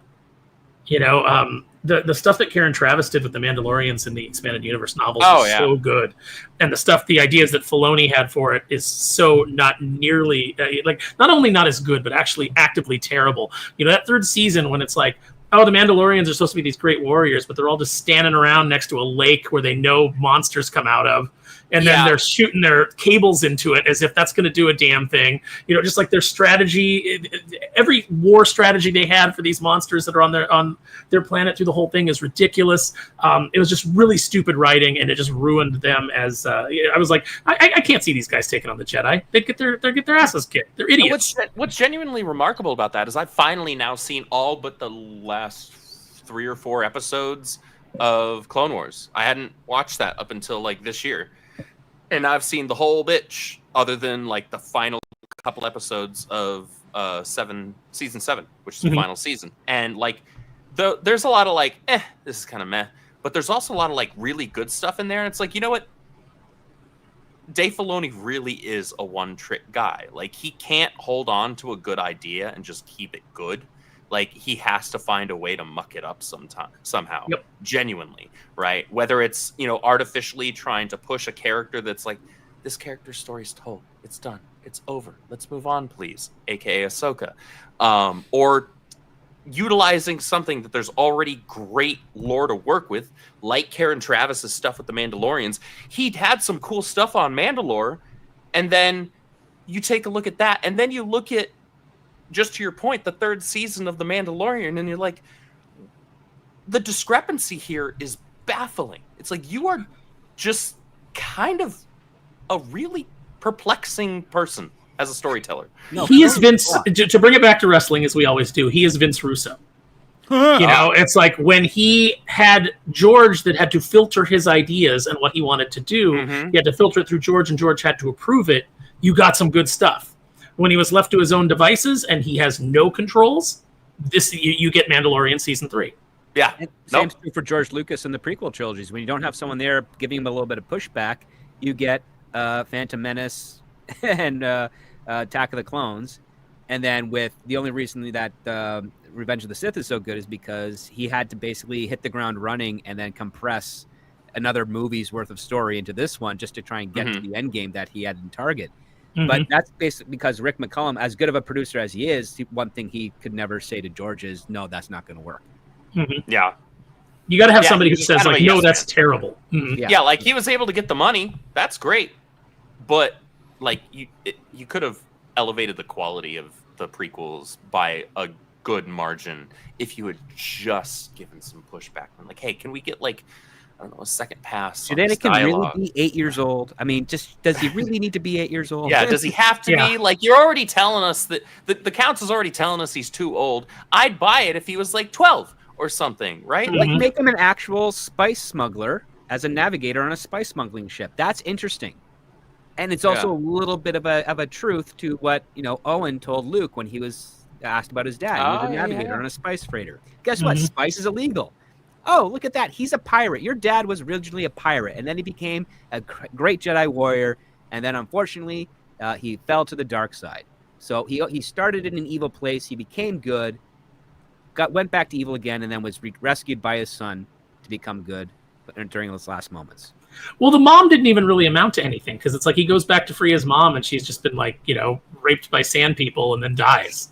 Yeah, and it's like so that story thread like doesn't and I understand that is in George's mind this is the inciting moment where he just really goes off the rails, but you could have done that 100 other ways. I don't think that the prequels have a bad story. I think there is a good story in there. Yes. But it needed to be refined. It needed to be polished. And as you said, Andrew, the big flaw in those movies is the terrible dialogue. The dialogue, man. I'm a green writer myself, but looking at that dialogue and watching that dialogue, even when I was a teenager, and I wasn't even a preteen yet when Phantom Menace came out, but I was 10.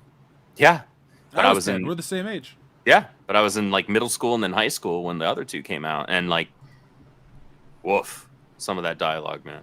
Dialogue is so important, and it's the thing that I hammer on with everything that I edit and everything that I do. Is it's like you have to craft dialogue that feels natural, that feels like something someone would actually say, and conveys the information that you need it to convey. And so much of Lucas's writing is just convey the information, and it's like these are things that people would never say. I mean, you go from even in Revenge of the Sith, you go from. I sense a plot to this, the dark side surrounds the Chancellor. I sense a plot to destroy the Jedi, and then he's also, later. Yeah. Well, to that point, he's also not an actor director. Like he does not there's at no point, especially with the second two, because I will say that the dialogue feels way better in episode 1 than in the second two. Outside of Ewan McGregor, because Ewan McGregor was just actually trying throughout the entire trilogy, but outside of him. It at no point feels like any of those actors were ever told, hey, let's run that again. Give me more of this and less of this. Instead, it was just let's deliver this line like it's a cold read. And we're going to go with that, right? We're moving on, right? Cut. Yeah. Really? Okay. Well, the other part, too, that George Lucas doesn't really quite do with his dialogue is that one of the tricks that I like to use is a person should only speak when what they say makes sense to them from their perspective of getting closer to whatever goal they have. They're only going to say something if it gets them closer to the goal. And if they don't have that, you're literally just giving us exposition for something that might not be relevant to the rest of your story. Mm-hmm.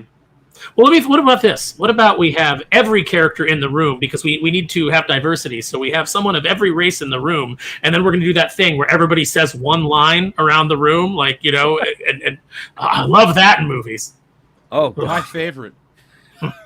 Nothing pisses me off more than that. I was watching one of the Mission Impossible movies, and they're doing that in the room, and I'm like, oh my God, shut up. This, because it feels so Neil Breen to me, where it's where people are just sitting around and going, virtual reality mind hacking. And then just someone else will say, Homeland Security is ready. And you're like, what does this have to do? What are these people talking about? It's like, we don't like the modern writing trope. Important. You don't like the modern writing trope where everyone has to deliver quips and the script is not, the dialogue of each and every script today must be 90% quips. Mm-hmm. The Whedon effect. But Joss Whedon could do it. He could do it and make it work. And it's just it's bad. Everybody blames Joss Whedon. It's yeah, but Joss Whedon didn't say, hey, everybody copy me, badly, any more than Frank Miller and Alan Moore said, everybody copy us in comics and make them all grimdark and deconstructionist. Well, yeah, that's more of a because motor. when Joss Whedon did it, he was doing it with Buffy the Vampire Slayer, and it made sense because she was a teenager, and it was supposed to be they're supposed to be a teenager doing a job but not taking it seriously, or that she clearly doesn't want to do it. So it was his way of conveying that kind of young, youthful, rebellious nature, and not shrugging it off, very 90s teenagerish, and made sense in the setting.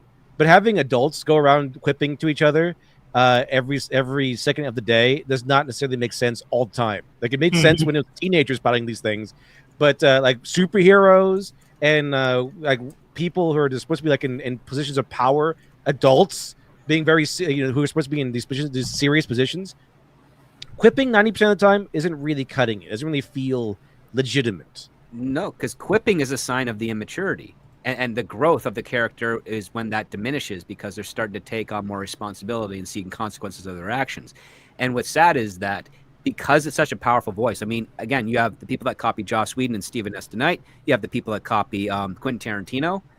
All of these people are really just kind of amateurs trying to emulate that which they know is popular because people up above are asking for that thing. They're like, I want that Tarantino voice, but I'm not willing to pay Tarantino for it, so I'll find someone that can do a mediocre version of that. I'll get Dollar General Tarantino. No, essentially, it's like Temu for writing. And the worst part is that you have a whole generation of writers who grew up watching Buffy the Vampire Slayer, Angel, Battlestar Galactica, and now they're being brought into the science fiction field of film and television. And that's why it's got such a familiarity in that style of being quippy and immature, all for the sake of like superficial levity. But it doesn't feel authentic to the character because we haven't actually got to see the character. Like Buffy the Vampire Slayer, there are people who watch and are diehard fans of Buffy the Vampire Slayer who have no idea that her real name is Elizabeth. Yeah. Like News to me. It's shocking. But they love it so much, and they've ingested all of that, which is it's the only frame of reference that they have of how a written show should be or how a hit show should be. So that when they write the script, someone is reading it, their assistant is telling their producers like, oh yeah, this person, they write like Joss Whedon, they have the quippy dialogue, it's fun, it's great character, audiences will love it, and they're like, great, good, let's put it on the air. And then you watch it and it just becomes a derivative, and now that entire style of writing that is was originally unique to Joss Whedon is oversaturated in a big part of the entertainment industry, and now it's no longer special and it's no longer fun. And what are we looking for now? Well, we're looking for something that's different from it, but people are afraid of different in this generation because different leads more often to failure than success. Yeah, That's a true story. Blood Terror says that they never noticed bad dialogue in the prequels. Would you like Andrew and I to run through some of it for you? Oh man, Count me in. Like, Killing younglings. He couldn't even break. He broke the scene. He was laughing his ass off. I hate like sand, this. it's coarse, and it gets everywhere. Although Sith Lord, are you sure? Oh no, So that's my favorite. Is after two and a half movies of talking about the Sith. And saying the dark side surrounds the Chancellor, Anakin comes in and goes, "Guess what? The Chancellor's a Sith Lord." And he goes, Samuel Jackson goes, "A Sith Lord!" Like it's the first time he's here for this. Lord? Like a lord? I thought he was like a Sith person or a lady, but a Sith Lord. A Sith I was Lord. hoping it was a Sith Well, he lady. also holds the position of Chancellor, so that clearly gives him Lord status. Mace Windu's like, "Ah, shit! I was hoping it was a Sith lady." I could get it with How the did you seducer. You know. That's how you know Lucas did a bad job, when you can take Samuel L. Jackson, who Right? had already starred in a bunch of awesome movies, and like Phenomenal actor. I remember the hype for episode 1. My uncle worked for Pepsi, and he got all the promotional stuff, and he's like, "Do you want it?" So I have like a life-size cardboard cutout of Mace Windu, and I was like, "This guy is gonna be awesome. Samuel L. Jackson's great in everything He's got, he's like, in. 2 He's cool." lines. And yeah, and I'm like, okay. And then you get to the next one, and he's like stone-faced, and then you get to the third one, and he's stone-faced. I'm like, why couldn't he just like show emotion? Is Nick Fury? He at least gets to be himself and be Nick Fury. And I like, well, outside of Secret Invasion, it was good sometimes. Let's just Haven't watched I can't it. kiss my He had Never his will. moments. Well, he's trying to play the wise, sedate Jedi, and I get that, but that's not what you get Samuel Jackson for. No. Well, not only that, like even Obi-Wan Kenobi with Alec Guinness playing it, he was wise, but he had charm to it. Like Jedi are not supposed to be stoic and emotionless. They're supposed to be wise, experienced, and they're trying to make the best out of a bad situation. Ewan McGregor pulled it off. Yeah, he did. Yeah, both Obi-Wan versions did, like they had charm, personality, while also feeling very Jedi-like. Mm-hmm. Also, made me Mace not would have like been the a Jedi. perfect fit. Mace would have been a perfect fit in the last Star Wars movie, the 9th one, where he's going to yell at C-3PO and say, "Sith, motherfucker, do you speak it?" Because he couldn't say the N-word or whatever. I mean, does it have any bearing in Star Wars? Well, I just love the I just love. I think it was Mike from Red Letter Media, but he's telling the story of how Anthony Daniels was always going to George Lucas and being like, "Oh, this would be a great moment for C-3PO to have a heroic moment," and George is always just like, "No, he's just always scared. Like, just shut up," And it's like, and it was the right call. It was the right call because C-3PO's heroic moment was, oh god, that Rise of Skywalker movie. Oof. I've seen it once. We did a live stream for it, and I never watched it again. I saw it once. I kept my promise after The Last Jedi because I walked out of The Last Jedi and I said, that is the last Disney Star Wars that I will ever pay to see. And I had a friend at the time who got me onto the lot to see Rise of Skywalker, which I didn't want to do, but she was like, "Come on, we have to do this. We have to go through this together. Like, let's do it. Come on." And I was like, "All right." And then she said, like, during the film, she could feel like the anger radiating off of me. Like, she's like in waves. She was like, "You were just like." I was so excited by that movie because I had all the guys from the podcast come to Cincinnati. We got drunk, and then we did a live stream. We were just like ready to go for that movie. I'm sitting there laughing like, this is gonna be the best show ever, because the movie was garbage. When she like screams and like puts her hand out and she like shoots force lightning and destroys that ship, I was like, what the fuck? This is dumb. She like, was all the Jedi though. They're trying to play. Is she evil in the third movie? In the second act? Like, come on now. That shit you put in the second movie, not in the second act of the final film. You weren't the only bad guy either. The only way you could have salvaged it, and they would never do this, and I'll explain why, and you guys can tell me if you think I'm right or if you think I'm wrong. But the only way they could have salvaged that is they needed to turn Rey evil in the third movie, and then be like, and we're doing 3 more. Yep. That you needed to turn her evil, you needed to turn Kylo Ren good, so then you had like a role reversal, and then you could set up a new trilogy that could actually be good. But the problem with Rey, as is the problem with all these characters that came out in that era, is once you decide a character is representative, they are not allowed to do anything interesting. They're not allowed to have, especially the female characters, we're not allowed to have flaws. They have to be Mary Sue's. They have to be good at everything. They have to be better than the men. They have to, they can't have anything, because then what are you saying about women? Because she's representative of women. It's like, no, she is a character. The fact that she is a female character should have it shouldn't play into real world politics at all. Make the character interesting, give her flaws. Like, I was very, I didn't like The Force Awakens, but I was very forgiving of it, because I said to myself, Disney just spent $4 billion on this franchise. This was a really play it safe play to kind of reestablish everything.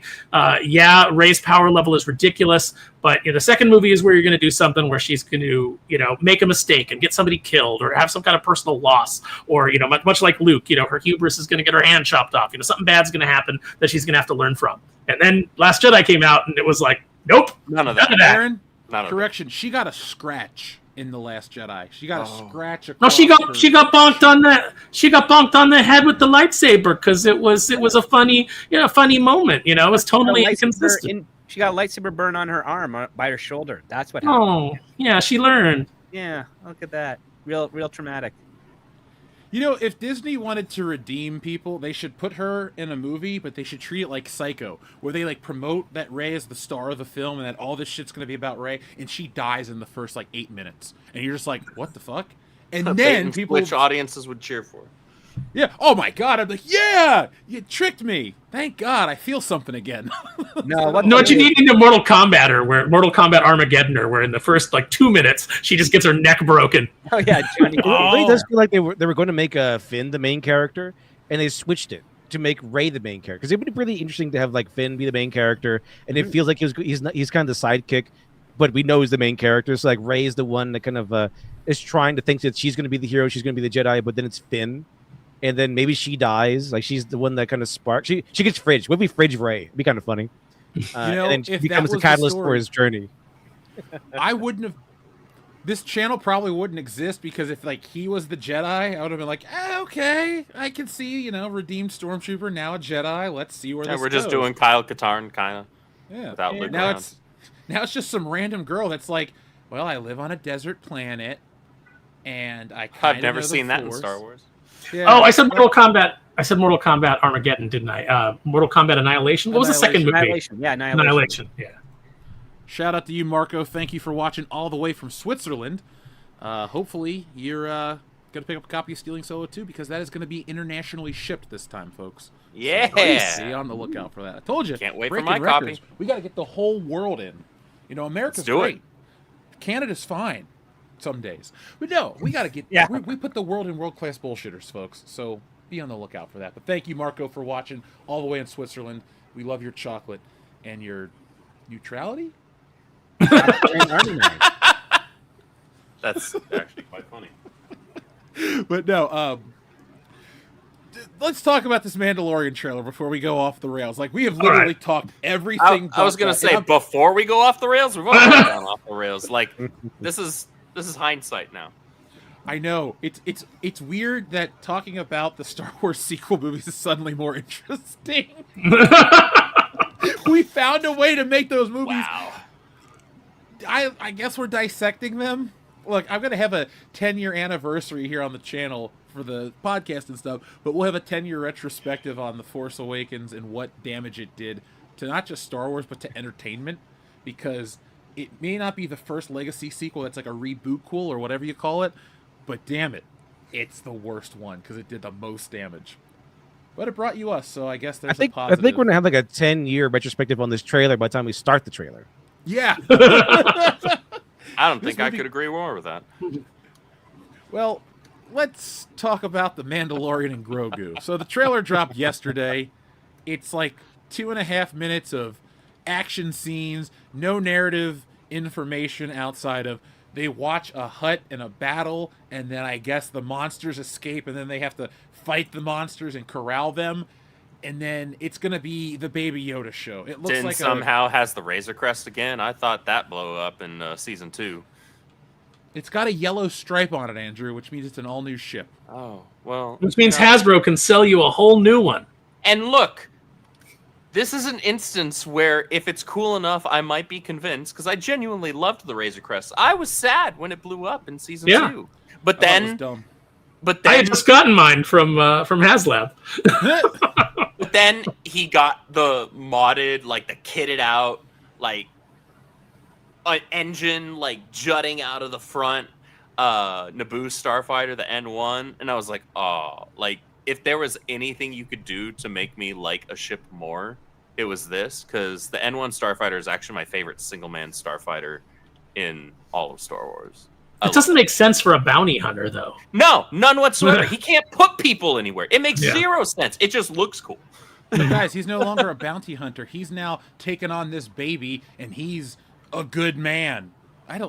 What the hell is this show or movie supposed to be? It keeps changing as they want to make it more cutesy. Like, I get it. We've all seen Ninja Turtles 2, Secret of the Ooze. Oh, we're going to make it family-friendly, so they're not going to use their weapons. That was a mistake, but... Stupid. You took away the edge, because... And it's a Disney problem, because George Lucas, no matter how crappy his dialogue was or how stupid some elements were, the edge of Star Wars was never lost. It's a property for everybody. People, he even will say, oh, it's for kids. Is it, though? Because it's got decapitations, amputations, you kill your family. Like, it's got a lot of heavier shit. He says it's for kids just because in every single one he has one character that is clearly meant to just make the kids laugh. Well, it's not. I don't think it's for kids. It's for boys. So, it's okay for boys to see that stuff. It's okay for boys, but it's also very grim fairy tale. Like, Brothers Grimm fairy tales are pretty dark stories that most parents these days would not read in its an authentic entirety to their kids, because Hansel and Gretel, you know, they're kicked out by their parents, they're lost in the forest, they get captured by a witch, then they kill the witch, and then go back home and find out that their evil stepmother is missing, and have a happy ever after. You know, that kind of promotes murder your stepmom if she's being mean to you. Like, that's the moral of that story. They also shouldn't behave or else they get kicked out of the house and get eaten by a witch almost. So better behave, kids. Yeah, it also tells you, you know, hey, don't accept candy from strangers, even if they're in a candy house. Don't eat apples. Ever. You ever see the movie where Jeremy Renner had diabetes from being captured by the evil witch in Hansel and Gretel? Oh, I've seen that Hansel and Gretel movie. That was like was that in the 2010s that came out? Yeah. I actually did. Yeah, it was him and like Gemma Arterton, or however you pronounce it. Yeah, it was like Hansel and Gretel Witch Hunters or something. Yeah, that was that sounds right. I didn't hate that. It wasn't great, but I enjoyed it. Mm-hmm. Yeah. I would watch it before I'd watch Mandalorian season 2 or 3. Yeah, I'd watch it before I'll watch this Mandalorian and Grogu movie. That's fair. That's fair. I will see this for the channel. I will take one for the team, but I won't like it. Pay for a different movie, Jeff. That's what you do. You pay for a non-Disney movie, and you just go into Mandalorian and Grogu. Okay, that way, you're not giving any money to this machine. So I have a Regal Pass that automatically pays each month, and so when I go to see a new movie, it costs like 50 cents. So I guess I have to give. I'll figure it out.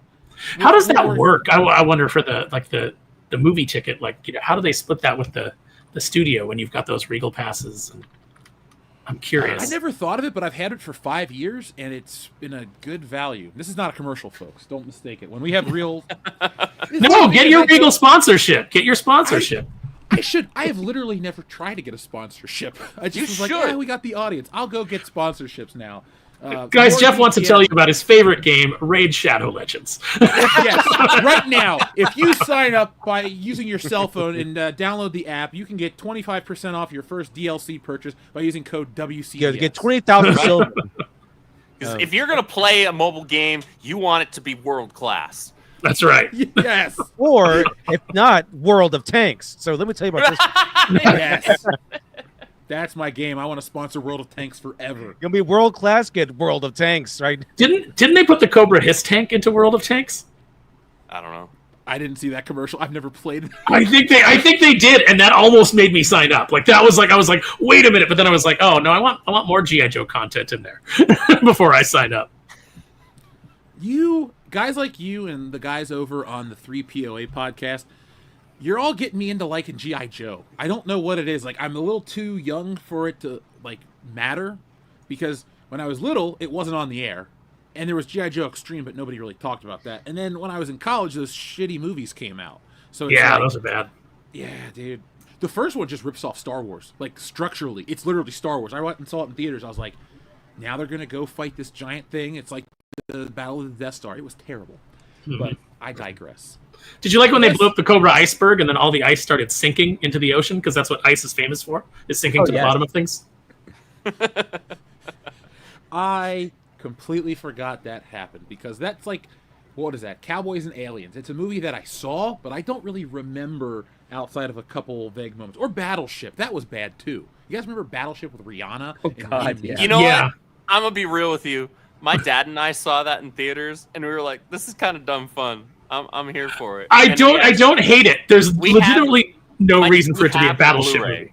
Yeah, there's no, why call it Battleship? There's no reason. You can call it anything else. That's it. But yeah, that's probably it. Like, wait till you see the Monopoly movie. That's going to be balls to the wall. There'll be aliens. Oh man, I'm going to hold off on all those jokes. The Monopoly movie needs to be. It's like already Hollywood. No, the Monopoly movie needs to be like what Clue was in 82, 83.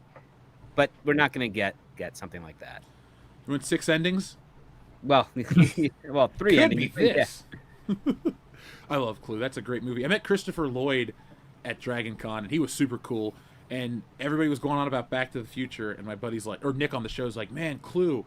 And he just lit up. So if you don't talk about Doc Brown to him, he will talk to you about shit. I brought up Dennis Menace and how he makes me uncomfortable, and he just smiled. I was like, oh, I mean, I would ask him about Taxi. Yeah, Taxi would be great. You know, the Back to the Future actors we met, he was tied for the coolest. Jennifer was cool because she was really nice to me, but Billy Zane wasn't that friendly. I don't think he wanted to be there. Really? Billy Zane was in Back to the Future? Yeah, he was one of Biff's. Yeah, goons. I've met Billy Zane 3 times. He's always been like super friendly to audience members and fans. I think if you probably brought up the Phantom first, then he'd probably respond a little. No, because they drew, like, you know how they got the tables? Somebody took out of tape and made the Phantom's head. Like, his handler made that. He was all about the Phantom. Yeah. Oh, yeah, he loves that character. I thought he did a great job. I fucking love that. I have the action figure. His head looks like a grape. It's terrible. He's moving. He's in that movie. Like, people don't realize it, but he's very much moving like the old serial actors. Like, he really, like, you know, is like, the performance is really, really good. And, you know, just to bring it full circle, co-starring Christy Swanson, the original Buffy the Vampire Slayer. Who still hot to this day. Yep. Still a smoke show. All right, so we watched this Mandalorian trailer. Jeff's determined to just push This is through. like the fireworks only way, factory. We're never Guys, getting there, man. guys, I gotta let. The only way out is through. Okay. All right. Let's just do it. This Let's will. make it. Let's make it painful or painless. Excuse me. We'll take the image off screen so people don't have to suffer, and we'll. There we go. We'll all. Not me. Shit. We'll all go back to our normal size. Just like I know whose show this is. Yeah, I'm that guy. Let me tell you. That's why we used to have 8 bullshitters on the show, and now there's only 4. Because I told them no, they just didn't show up for 8 weeks in a row, and I said, "Well, guys, I'm taking this seriously.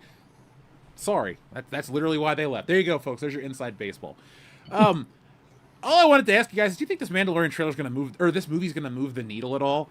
Because Disney, this is all entertainment. I'm not just going to lump this in on Disney, but like Netflix with Stranger Things. Anything nowadays that costs so much money, it seems to take forever to make. And we live in a culture where attention spans are shorter than ever. People don't remember the Hawktua girl. Like, all this shit comes and goes. Oh, wow, It seems like yeah, a big I deal, did. and it disappears. Mandalorian hasn't been on the air in what? 3 years now? 2 years? It doesn't have a movie out for another like 6 to 8 months. I don't really think that there's that pull anymore. Like, the kids that were watching it a couple years ago have probably moved on to Fortnite or other shit that kids are into. And the Star Wars fans that are our age and older are like, it's fine. Like, people are going to go see this movie day one, but I don't think this is going to be a $1 billion hit. I think this is going to fall short of like Fantastic Four numbers where people are like, wow, Disney really fucked up. Like, Well, the this will problem, be one. I think the problem is like Disney right from jump, there was something wrong. Even when like there was this, you had all these different news outlets saying, Disney or Star Wars fans aren't like arguing or fighting over the Mandalorian. Those some were still, and it's weird. Like the fact that was being acknowledged. And Disney was not striking while the iron was hot. The fact that they did not have Baby Yoda merch ready, and so like I remember because I was a store manager over at GameStop at the time, and I was like trying to look at like upcoming potential stuff that we were going to be getting that was Star Wars related. I was like, why is the only thing that we're getting that's Baby Yoda, because at the time he hadn't been named, merch related, like just like a freaking cheap ass screen printed T-shirt that we're going to overcharge people for by $5. Like, what is this? Why are you guys not capitalizing on the first thing that it seems like Star Wars fans actually give half a damn about? And they didn't until several months later, outside of, again, like cheap screen printed. Like, you could have gone to freaking Teespring for that, right? Like, or Etsy. Somebody was already doing chibi versions of that and selling it, right? Like, whatever.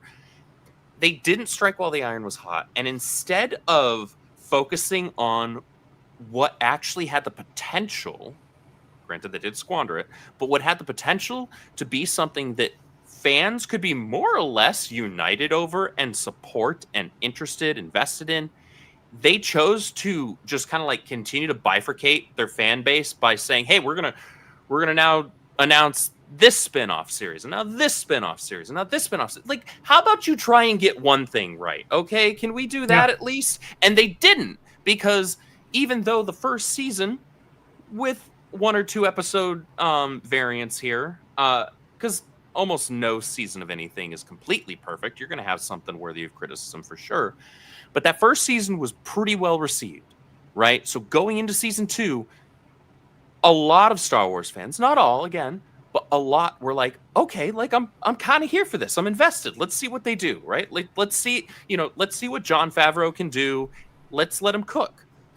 And then it just kind of continued to do this and peter off. And as it was petering off, instead of like putting more investment and effort into what actually had the strong early results, they were like, hey, we're now going to greenlight this thing, and we're going to do this thing over here, and then we're going to do this thing. And then obviously the stuff with Gina Carano happened, and people were like, all right, well, now I'm definitely out, right? And so they just gave people less and less reasons to stick around and care. This is a movie that you should have done after, like, season 1 or 2. And, like, while the iron was still hot, coming off of the hype, even though there was, genuine criticism and valuable criticism with the finale for season 2, a lot of people were still pretty stoked.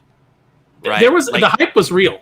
there was an emotional high and a nostalgic high, and you could say that, you shouldn't completely rely solely on that, but you still had longtime Star Wars fans who had felt so dejected and downtrodden and depressed with the state that this franchise that they loved were in. At the end of that season, they were like, oh my God, I'm so excited right now. In hindsight, maybe some of them are like, oh yeah, you know what, that could have been better. But still, at that time, that's when you capitalize on the hype. Not say, hey, now we're going to do this thing over here, this thing over here, and this thing over here, and distract them from the thing they were actually excited about, and then give them 3 things that they have really no big interest in, and take 3 years to do it. Like, you shot yourself in the foot. Yeah, Slice in the chat. You put a freaking thermal detonator on your own damn leg, is what you did. Slicey in the chat is saying, I totally blame Kennedy, Filoni, and Igor. Kathleen Kennedy will go down in history as the worst studio head of all time. All time, anywhere. Her approach to Star Wars has been like the cinematic equivalent of Homer Simpson's makeup shotgun. Like, it's like Movie Bob taking his shirt off. It's just everything everywhere all at once. Oh, wow. It's just... No, wow. I'm paraphrasing Chrissy Mayer there. I have to give credit for that to Chrissy Mayer. But is Movie Bob still around? I think so. Oh, wow.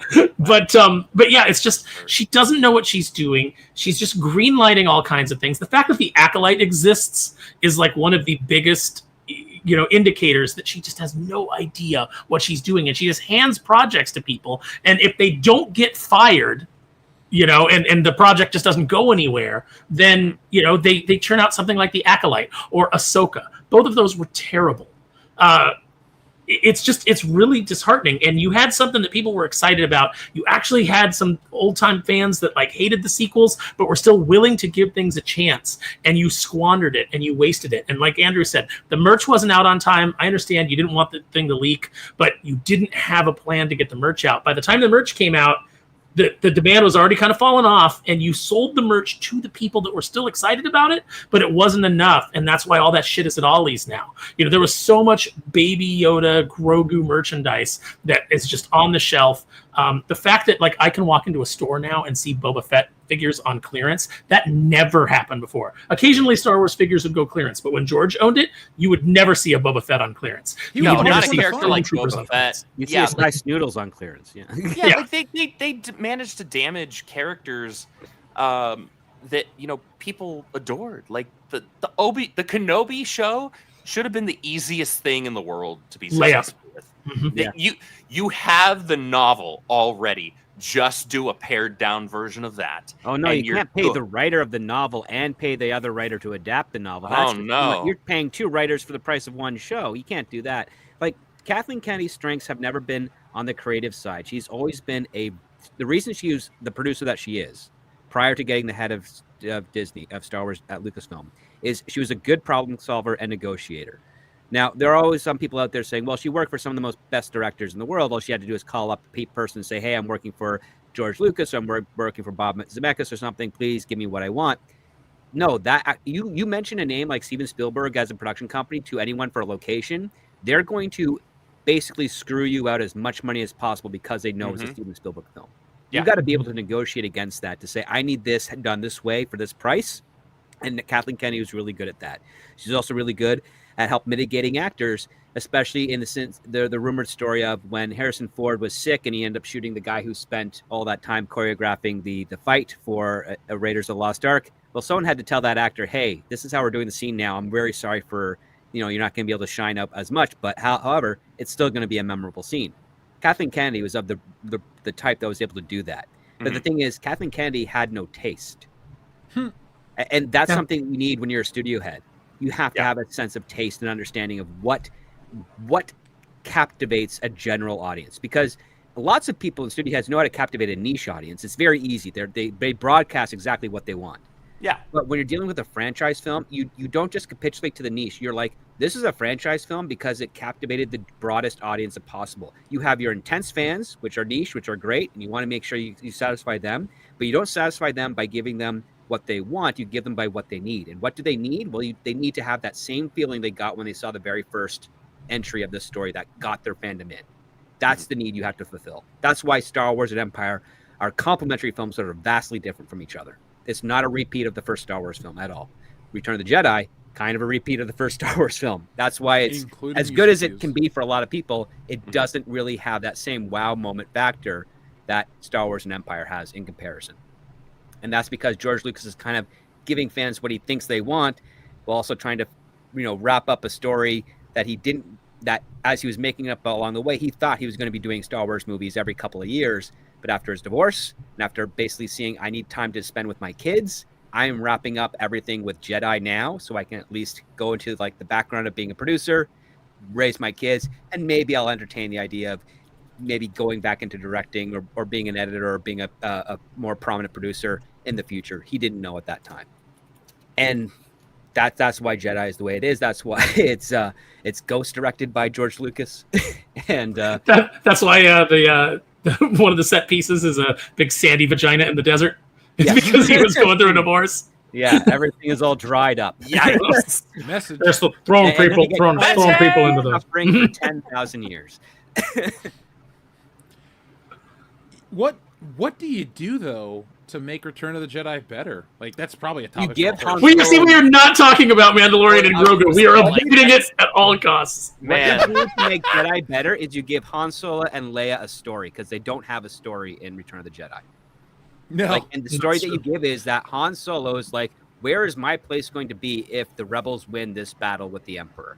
Because we know that Leia is going to have a very prominent role in reshaping the galaxy, reorganizing and reshaping the galaxy. But where's Han's position in that? He's a smuggler, a criminal that is only recruited to the rebellion because he's useful as a pilot and a leader. What position would he actually hold once it's a more of a free society within the galaxy where still smuggling is still going to be illegal? What's he going to do? Where's he going to go? Is Leia really in love with him, or is she only in love with him because of the thrill of the battle and the fact that she might be dead tomorrow? Like, that is the type of story you explore in a movie like that. And you don't give doubt that Han Solo is going to betray anybody. You just have him in the sphere of like, I am doing this knowing that Leia is probably going to leave me once the galaxy is free from the Empire. Mm-hmm. They do try to do a little something, but it's so brief and it doesn't really like resonate when he's like asking her what's wrong and she's like, I can't. And he's like, oh, you could tell Luke. That's who you could tell. Like they're playing off of that a little bit, but it really wasn't enough. And as a kid, it didn't bother me because as a kid, I was like, oh, Han Solo's leading the mission. Just like it made and I liked the little bits that they did with him, and I didn't hate the Ewoks. Even as a kid, I remember talking to my uncle and saying like, well, the Ewoks are like the Viet Cong. They weren't as technologically advanced, but they knew the terrain. Yeah. A little more furry. Sparrow was scary. That's right. I was a very well-read kid, and and I was already reading G.I. Joe, so like I was already getting like military tactics and things like that from Larry. Paphos now by then too, right? I had seen like probably like most of us of that age, most of Gen X. I saw way too much, way too early. Yeah. Hey, even in my generation, I saw way too much, way too early. RoboCop, lots of random ass Italian horror movies, you name it, I watched it. I think I was And 7 Star when I Wars on saw top of it. Predator 2. Wait, Predator 2 or like TOO, like also? Number 2. Oh, I tried to watch that the other week. I turned it off. It is not a good one. It's not nearly as good as the first one. Yeah. But it is way better than The Predator. Well, Yeah. duh. It's like if Predator 1 is here and Predator 2 is here, the rest of the franchise is on the floor that you can't see in the camera frame. Like, it is. I liked Predator as well enough. That was I the can't. Adrian Brody one, or It Yeah, was the solid. Adrian It Brody was one. a solid movie. Yeah. Mhm. Solid That new movie. one looks horrible with the Badlands. girl. Yeah. oh yeah, that's the synthetic that's attached to the back of them, right? If I'm not mistaken. Yeah, does she have no legs? Does she get torn in half? Is he carrying her around She's like? Lieutenant Dan. Yeah. Yeah, like it's or like in Batman Last Man on Earth, where it's the Scarecrow's riding around on Bane's back. So, since we're gonna be keeping this at about a 2-hour show, I guess the Mandalorian trailer looks bad enough that we forgot to talk about it, even though we talked about There it. was no dialogue in the trailer. There's nothing to say. There just wasn't We much missed to go much. off of. We learned that Babu Frick is alive, and that's about it. Yeah. Which again tells you that hey, all roads lead to the sequels, which is like why I don't want to see it. The only thing in this trailer that made me go, oh, was I was like, oh, they put an Amanin in there. There's an Amanin right there. Muscular Hut, like a Muscular Hut was in there. That's in the arena. That's Jabba's son. That's Rada the Hutt. Yeah. So wait, is the Mandalorian Grogu after the sequel trilogy, or is it still before the sequel trilogy? Because Babu Frick is, of course, survives. Oh wait, it is before, right? It takes Yeah, place it's right after before Return the of the sequels. Jedi. Mhm. Yeah, Well, it's a handful of years after the Return of the Like Jedi. 5. But yeah. like 5 or 6 years, I think, something. Yeah. Well, So we're going to see the formation of the First Order in this, probably, or at least the beginnings of it. I think Which Oh. I'm not going to see it because I'm not going to watch the movie. But maybe they just don't like. The only thing The Mandalorian has going for it that I think is a strong point is it is a show that exists in a window of time where you can still sell stormtroopers, scout troopers, Luke Skywalker. Like you can literally sell any of the Outwalkers, yeah. shit. Yeah, any of the shit that we all like. It's like, well, we can make new toys of that. We can sell it. Like, I wouldn't be surprised if you see the Millennium Falcon in this movie and have a CGI Han Solo, Luke Skywalker, and Princess Leia. Like, that might be this movie. That's how they're going to get people hyped. It's like, oh, they're bringing back original cast members. So the fuck what? Well, if Like, they do show us if they do show us the formation of the First Order, I can't wait to see what Trump allegory they use to create it. Oh God! What character going to turn to Trump? Which one is Trump? Now they're probably going to put a Charlie Kirk in there or something. no, they'll put Jimmy Kimmel. Love it. They'll put Jimmy Kimmel actually in the movie. Yeah, Jimmy can Kimmel you will be the guy leading the charge against the First Order, and the First Order kidnaps him and beheads him or something. Did you see the Variety article today that was like Jimmy Kimmel just became the most important comedian in the fight against Trump? And it was like, Shouldn't a comedian tell jokes? Like he never tells jokes. he'd have to be a comedian before he could be the most important one. It's not even jokes I don't find funny. He just doesn't tell jokes. He just goes, Trump, am I right? And then he just tells monologues. Well, Like, even in the days of Win Ben Stein's Money, he wasn't the funniest person on that show. Ben Stein was funnier, or the audience, or the contestants were funnier than him. I always say that if one of either Jimmy Fallon or Jimmy Kimmel was funny, you'd be able to tell them apart, but neither of them are. So. That's fair. Late night shows died when Conan O'Brien was he left. Yeah. I liked his TBS When he got show. screwed, by Jay Leno, and then his TBS show was good, but I was such a Conan fan. Like I was part of the countdown shit. I was like, all right, he's going to be on the Tonight Show tonight, and then they even had it on the NBC website because I couldn't stay up to watch it because I was working. And I remember watching him like going across the country with his car. I was on board. But now late night shows are literally just political ads the whole time. It's like I don't want to hear.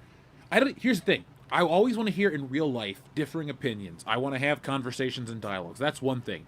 But when I watch a late night show, like I either want to see the band perform or hear what Harrison Ford or The Rock's going to say about their new movie.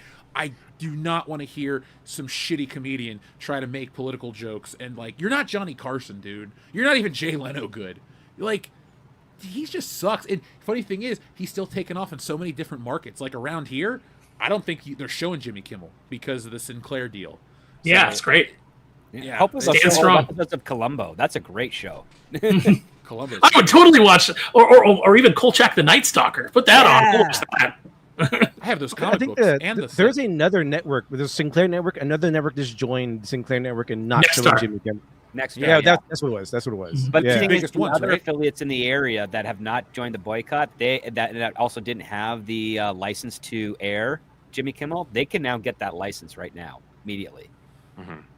And that's something that you have to worry about because there's always the Streisand effect. It's going to be short for Jimmy Kimmel, but it's going to happen, and he's going to ride it for as long as it's going to be. Yeah, he'll get a bump for 2 weeks. Yeah, something like that. And then it'll go back Mention down. Craig Ferguson. I was going to mention Craig Ferguson. I was going to say Craig Ferguson's the last good late night talk show host that we've had. He's Yes, great. he is. He lost that out because Paramount was stupid and decided that Stephen Colbert and his Colbert Report was getting more ratings and that would bring it over when Letterman retired. And Letterman got super upset because Ferguson was promised The Late Show, just Much like as- how Yep. Conan was promised Tonight Show. And David Letterman was promised the Tonight Show before that. And Leno screwed him out of that really quick. And Most even boring man in Carson Hollywood. did his last official pseudo hosting thing on CBS with Late Night with David Letterman. Like he brought in a fake desk, and it was huge because Carson basically said in no uncertain terms, as politely as he could, you are the new guy. It's not on NBC, but you are the new guy. And Leno got so pissed at that. And then he did it again when Conan came. Yeah, And Leno's a garbage human being. Yeah, he's a decent stand-up, but he's a really bad player. He plays ball really bad in the business world, like just really bad. Well, he's got a lot of cool cars. He's got that going for him. Yeah, so that's something. Definitely has that. So we'll see, folks, what goes down with the Mandalorian and Grogu in a year. No, wait, less than a year, like 8 months, 9 months. May. Right. Yay, all right. Also release it in May because there's going to be some competition there. I think Wait, the Supergirl's Avengers coming out around that time, and even though Supergirl's not a name like as prominent as Mandalorian and Grogu, the response overall from Superman and what's going on with Peacemaker, even though it's a little divisive to some demographics, is going in the right direction. Warner Brothers is really happy right now. Like I have a couple of colleagues over there who are super excited for next year and the year after with DC Studios. So excited that they're begging to get transferred to work for DC Studios instead of just for regular Warner Brothers. Wow. And I haven't seen a buzz like that in any studio market in my entirety working in Hollywood. So yeah, it's pretty cool. I want to work at DC. Right on. In the mailroom. They don't have a mailroom anymore. Well, darn. I want to do something on a film set for DC. I just want to be the guy that stands there and they say, "Does it look good?" I go, "Yeah, it's fine." And you can work for like the assistant directors department and be like crowd control. You just stand in a place and be like, "Sorry, you can't walk here, person." Pedestrian. Oh, perfect. I'm a wall. I'll be like, "Get the fuck back." Just give him. Yeah, Jeff, you'd be good at that job. You're like nobody's gonna like. You're gonna be like, "No, you can't go here." The people will be like, "All right, buddy." Yeah. Reset. Don't make me raise my voice at you because you will not like it. Yeah. All right, folks, let's check in with you guys, and then we're going to tell you about a couple cool things that are coming up in the world of creation, because everybody likes to complain about entertainment, but everyone here puts their money where their mouth is, and we're creating stuff. The next era of great stuff is coming from this circle, so be on the lookout for that, and let us tell you about it in just a moment. But I want to thank all the listeners who joined us tonight. And we have a few more super chats that rolled in. So let's see where we are caught up. TLJ Screwjob says before he took... Okay, we already read that one. Xavier to God, do you think we'll ever see Nick Fury as a white guy again? Probably not for a while. Yeah. I mean, he's technically still exists in the comics, but in terms of live action, probably not. The thing is, Sam Jackson became the more iconic version of the character in terms of the cultural zeitgeist, in terms of the pop culture, like the normie mediums. So I don't see them moving away from that anytime soon. They're welcome to prove me wrong, but I mean, it's not something I'd hold my breath for. Although we are getting that nice 2-pack with Nick Fury and the Punisher from the video game, so you're getting white Nick Fury you're still getting white Nick Fury toys. Yeah. Cool. Who would be a good white Nick Fury these days, actor-wise? Like that's a tricky casting to make. The guy that played Negan. Oh, Javier Bardem Morgan? And Dean Martin, yeah. Jeffrey Dean Morgan, yeah. Yeah, Jeffrey Dean Morgan, that's right. Well, no, on the channel we always refer to him as Javier Bardem Morgan because he and Javier Bardem look the same. Like, seriously, it's the same dude. One's just... Okay, so you could do Javier Bardem, too. I would be all for white Nick Fury because it would be like James Bond, and there really isn't like a James Bond equivalent in Marvel. It'd be kind of cool, like not military style Nick Fury, but like espionage Nick Fury, where of course he's part of S.H.I.E.L.D. and of course S.H.I.E.L.D. is what it is, but like see him on these like lone missions, like not in the backdrop for a superhero. I would watch that, but it wouldn't be the Sam Jackson version, because after Secret Invasion 2 years ago, I don't want to see that dude, and I don't want to see that character anymore. That and the Marvels, it was just shit after shit. And I don't know what Disney expects from us fans to be like, hey, it's so great to see more garbage again. Yeah. You know what I mean? Wyatt Russell could probably do it decently, too. Oh, Yeah, but Brad Pitt. Oh, yeah, Brad Pitt would be great. I'm just thinking of him as Aldo Rain in Inglourious Bastards, and he could pull it off big time. For sure. Have you seen that meme going around of the old man who mistook the F1 trailer for Brad Pitt the movie? He couldn't tell the That's F1 funny. logo. I was saying that when I saw the big display. I didn't end up posting it, but I was telling my friend, I was like, this just looks like Brad Pitt the movie. I don't even know, like the F1 is just buried in there. I need to watch that movie. I've heard nothing but great things. Enrique says, according to Pro, The Force Awakens got 30 million views in 24 hours. Mandalorian and Grogu got 3. Well, how to lose 90% of your audience in a decade. Yeah. Rough. Well, also, too, let's be honest. The Force Awakens trailer was hyped up so much. You had a countdown. You had, like, countdown to tickets, all this shit. This trailer just dropped out of the blue. Like, we knew it was getting made, but, you know, I'm not making excuses. It's definitely a different thing. But also, too, The Force Awakens isn't...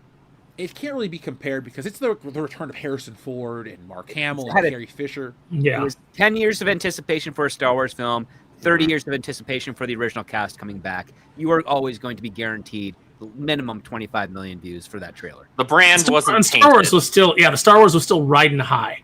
Like I told you, I had a friend that worked at Lucasfilm at the time, and when they were talking about the sale, like George like had a meeting with everybody, and he was saying, like, we made $10 billion this year, in merchandising with no movie out, and he goes, and all these people work here, and I'm getting older, and it just occurred to me that, like, I can't just shut everything down and cost everybody their job. So we're looking at selling. And he said it was funny. He said because the whole week before George had that meeting with everybody, everybody there was like, why's Kathleen Kennedy been here all week? And what happened to Rick McCullum? Right, same question. Because I think he just dropped before out. the deal went through, and even one of my buddies over there is like, we have no idea why Rick left, like, at all. And I think it's because, well, for years there'd been rumors that someone was talking to George about how none of his kids are interested in filmmaking, so he can't pass the company down to him. So he probably should look to selling to another person. Mm-hmm. He should have adopted me. I'd have been his kid, and I would have taken up the mantle. Yeah. Thanks, George. That would've Dad. been smart.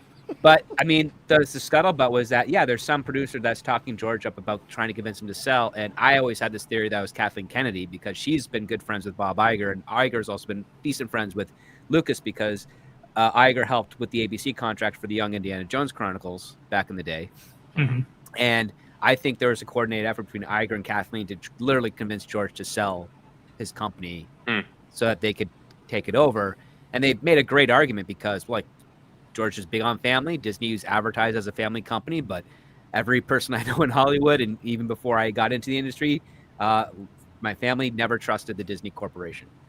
They just did not. No, it's not Walt's company. It hasn't been for a very long time. And I'm sure that's exactly what happened. I'm sure Kathleen Kennedy and Iger were conspiring, and everything the way they say, like, even when you see like the interviews with Lucas, where he's like, "Well, I'm going to be the keeper of the flame," and and et cetera, and that lasted like what until the ink wasn't even dry before they were forcing him out. They We don't really want your treatments, George. Yeah. Well, I mean, it's definitely not Walt's Disney because Walt was anti-communist. Yes. However, he was pro-sanitization, which is why, all the public domain stories he made were, all the edge was out of them. And that's where Disneyfication came, like, a common aspect, especially in the industry, even from the people that were teaching me who had been in the industry for like 4 decades. They're like, the worst thing they ever had, even when Walt was alive, was if you had to pitch something, if it had anything that could be deemed a little bit risky, he would not like it. Because it's like, this is a family company. We can't show that to children. And it's like, if you're a protectionist over children and not a prepper for children, you're a bad parent. Because great parents prepare their children for the dangers of the world in a safe manner that they can comprehend. And protect children from the world so they never see anything. And that's how you get the whiny people that are screaming when Donald Trump gets elected. He did do that, though. He did scare the shit out of children with a lot of the movies. Like, there's some terrifying sequences in Snow White. There's some, we all watched Dumbo, man. Like... Pinocchio, when the kid becomes the donkey. Yeah. I never watched any of those movies. As a kid. Kids were drinking booze and they were drinking booze and smoking cigars. That's why I've never smoked a the cigar in Crows, my right? life. For Dumbo? Yeah. I've seen those books. Cigars are great. I recommend them. I'm joking. I recommend cigars. Yeah. I have. Miami, And whiskey. Cigars and whiskey are a good combination. But not for children. No. Well, we're not children. Well, Hey, I look at our analytics. We don't have I mean, anybody hey, look, under 18 watch this channel. Is the children in question? Do they work in the mines? If yes, then they might have a right to cigars, whiskey. That's why the Minecraft kids is in so the Temple popular. of The Doom? kids, That's the kids the yearn to big return to their black- natural Yearn for the habitat. mines. Xavier God, thank you. He says, "Is it weird that I still call Billy Batson Captain Marvel, Carol Danvers Miss Marvel, Jean Grey Marvel Girl, Luke Cage Power Man, etc." No, Nope, it's not weird. Yeah, at all. actually. No, I'm gonna say yeah. Like, look, I get it. Yeah, Billy was the original Captain Marvel. That has not been the case for decades and decades and decades.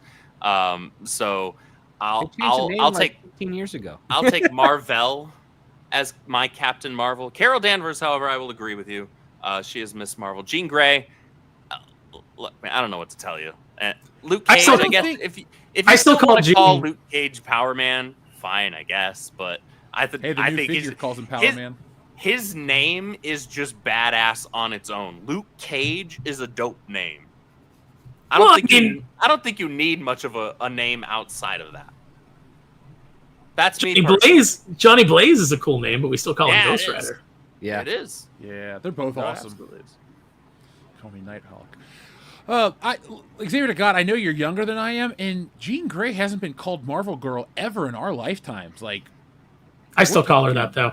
Yeah, like the last time on Kenny X-Men, she wasn't even called Marvel Girl then, right? With the relaunch? No. Mhm. Yeah. no, she's just Jean Grey. She wasn't even in the relaunch. She was in Krakoa, right? She was trapped by that living island. And Well, she's Cyclops was the Phoenix only again one. End of now. the titles, or was Even it before that? revamp in the 80s? No, Like, she was still just Jean Grey back then. Yeah. I love how in the From the X-Men moment that- cartoon, everybody's got an epic name, and then hers is just Jean Grey. Like everyone, Like, she Buffy, hasn't- Gambit, She Wolverine. hasn't been anything other than just Jean Grey or Phoenix since like the 70s, I think. I think did they not still call her Marvel Girl when they launched X Factor when they brought her back? That's the one I was I- thinking about because they use fake names in the beginning, right? Because they're supposed to be Yeah. a government offshoot.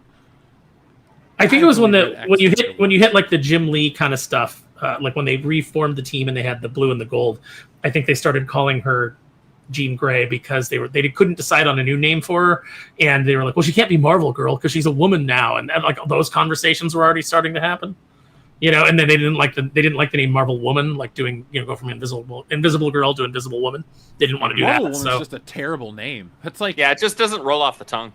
it's like a parody name, you know? Yeah. Like Mr. Incredible. It's like, well, you know, of course Disney used it. But I love that movie, so that's not me Disney, taking well, shots at it. Pixar used it better.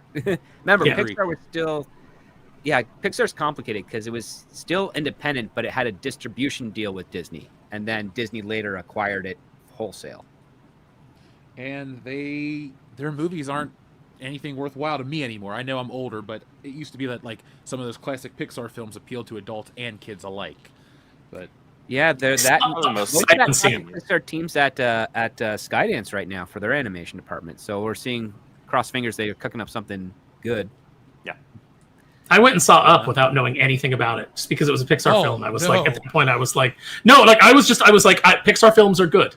Like every No, I Pixar meant the film I've seen. emotional part, it just Oh, there was an old guy that was by himself in the theater, and like at that opening, like he got up and he went out. Clearly, he was like dealing with some stuff.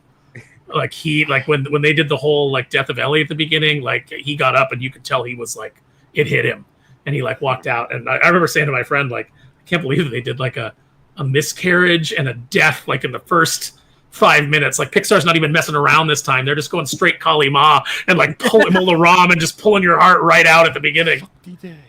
Dude, we were at a Best Buy while my buddy was getting a car stereo installed, and we're sitting there waiting, and Up's on TV. They're showcasing like Blu-ray technology. That's how old we are.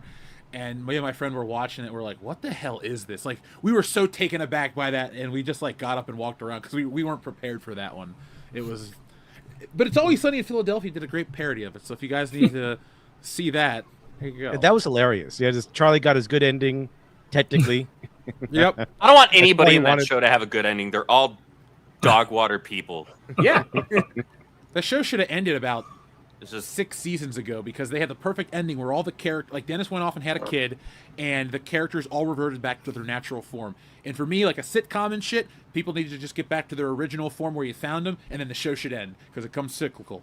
I don't want to see them evolve and grow. I just want to see them return to their shitty selves. So I'll do a whole rant on It's Always Sunny in Philadelphia later. It used to be my favorite show. Now I just watch it out of obligation. TLJ Screwjob, thank you. He says, random thought, do you guys have a genre you can't get into? Mine is horror. That hurts me. I know it's not real and all, but it's too unsettling. Okay, that's fair. Any genres you guys can't get into? Comedy anymore. Comedy after Jim Carrey's 90s heyday and the first 2 Rush Hour films. I can't get into comedies anymore. You have missed out so much, though. You've gone back way Tropic too far. Thunder, dude. I have seen Tropic Thunder. 21 Jump Street. Okay, I haven't seen 21 Jump Street, but Wedding Crashers was fine. Tropic Thunder was fine. Tropic Thunder was fine, but otherwise, I can't get into it these days. It's all stupid. I've got an assignment given to me to do a body horror film, and I don't watch much body horror, so it's not really my thing. But Cronenberg. But now I've got to do it, and so it's like, okay, it's a genre, it's a weird genre, it's a niche genre. Mm-hmm. But to get into it as a fan, it's a little trickier, especially on the horror side, unless it's like schlocky horror. Schlocky horror is great. You got to read some Junji Ito. He's really good at that stuff. Yeah. Is that the what was that? What's the big one that got the anime on HBO Max? You mean Spirals? Yeah, the Spiral show. That was Uzumaki. Uzumaki. That was Junji Ito. Yeah. I can't get into modern romance comedies, because I just think I think the writing is so shit, and the people. I can't get into any kind of movie where if the character said one line of dialogue, all the drama would be resolved, because I think that's poorly made. It's just say what you fucking think, and then the whole problem's resolved, and tell a different story with these characters. But no, I don't also get into. I like westerns enough. What don't I watch? Romance shit. I don't give a shit. It's fake. British movies where people are coming in and out of rooms going, I don't even know if I can find a British movie that does that. It's just British people with their awkwardness, not talking about their feelings, just I was talking about the Hugh Grant days when before he became the underdog actor, which had made him way more entertaining to watch. yeah, it's a lot of that.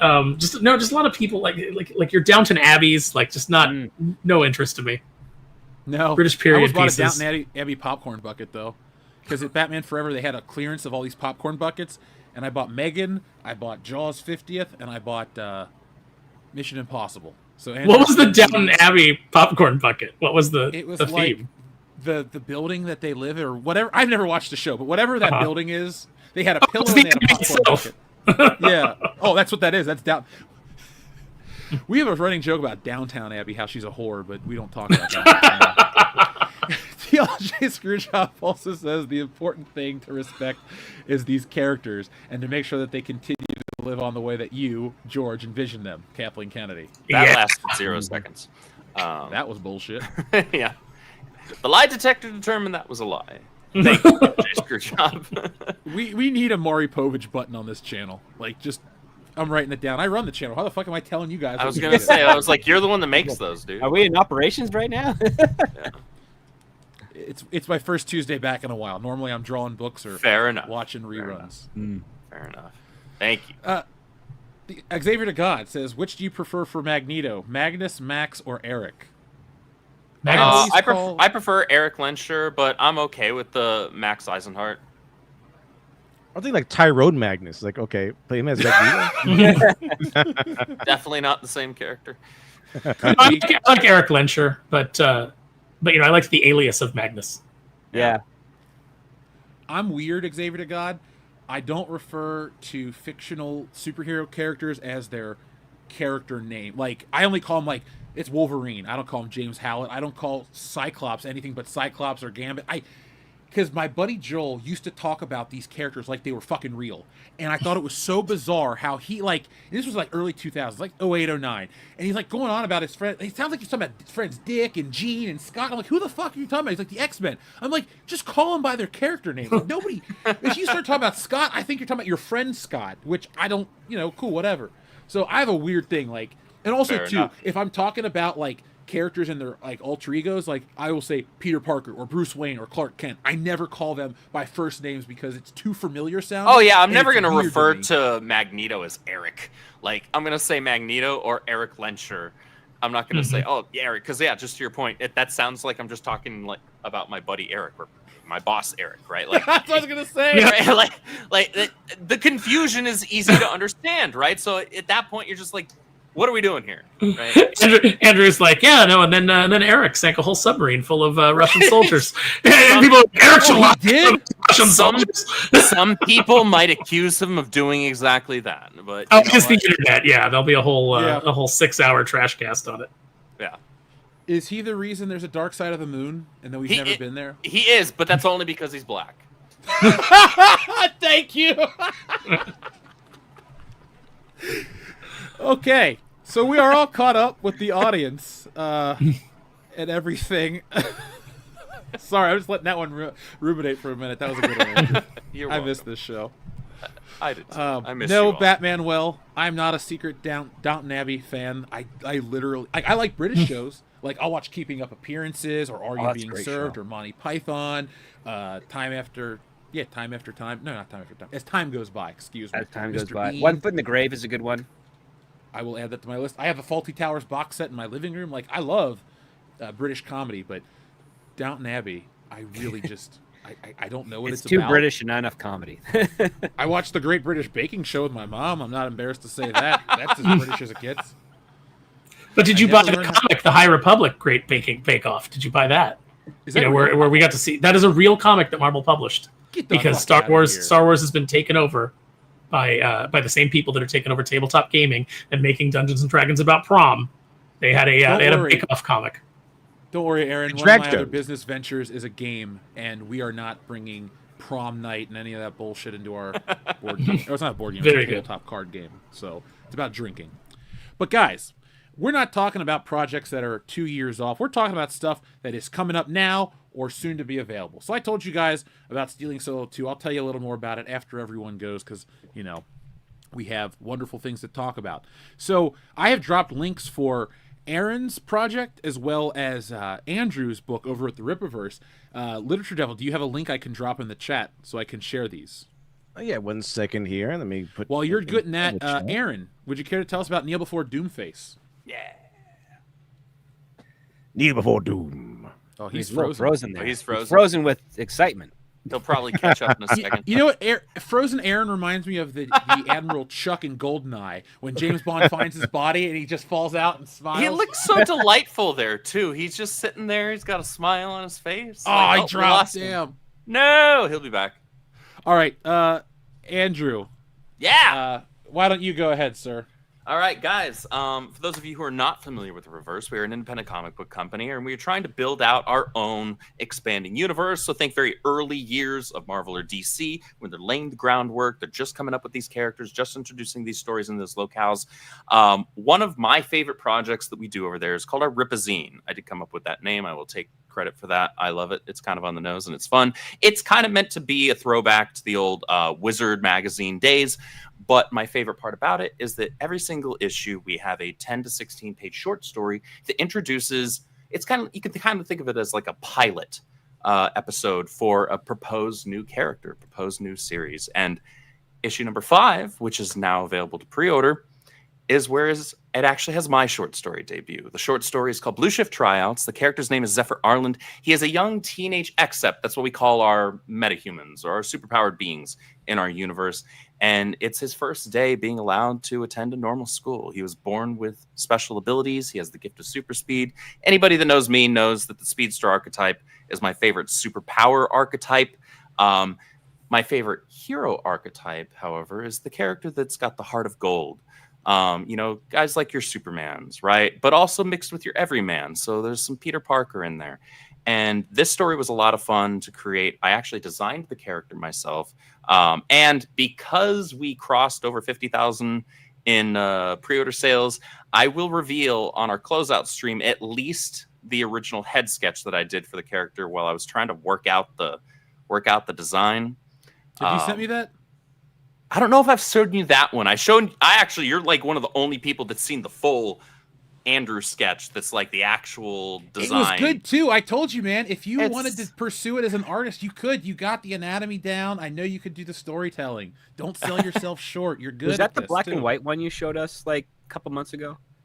Maybe you might have actually seen it as well, Script. Yeah. Now that I think about it, I know Jeff has seen it for sure, but this is his first day being allowed to try and be a normal teenager. But he's gonna find out really quickly normalcy isn't in the cards for him, and he's gonna be on a fast track to becoming something more down the line. This is gonna set up him. It's gonna set up his supporting cast and the people around him who are going to mean a lot to him and he mean a lot to them moving forward, should I get the blessing of being able to tell more stories. But I think the story is a lot of fun. The people on my team, who are actually very critical people, especially my editor, she threw the story back at me quite a few times. It was like, you can do better. You can do better. And it got a lot of refinement. So I'm pretty pleased with the end result. And I think everybody else that reads it will as well. So please check that out. And I think you guys will have fun with it. Link is in the comment section right now, folks. I will redrop those links at the end so everybody can kind of get those together. But there's not only one comic book writer here on the channel. There are multiple. And up next is our friend Literature Devil. Tell us about what you got going on right now, man. Yeah, hello. We got. I'll share it real quick. I got it right here. It's Lady Midnight Devils Dwell in Silent Springs, a project I've been working on for a very long time. Since 2020, essentially. That's kind of where it all began. If you bought my first comic book, which was Dr. Alpha Miracle Child, the first edition, it had a number of extra stories in there, and the original 10-page comic of this character is in there. So there is proof that I've been working on this for quite a while.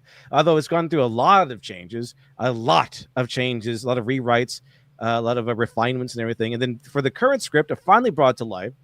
This character finally brought it to life with her own identity, her own kind of style of story.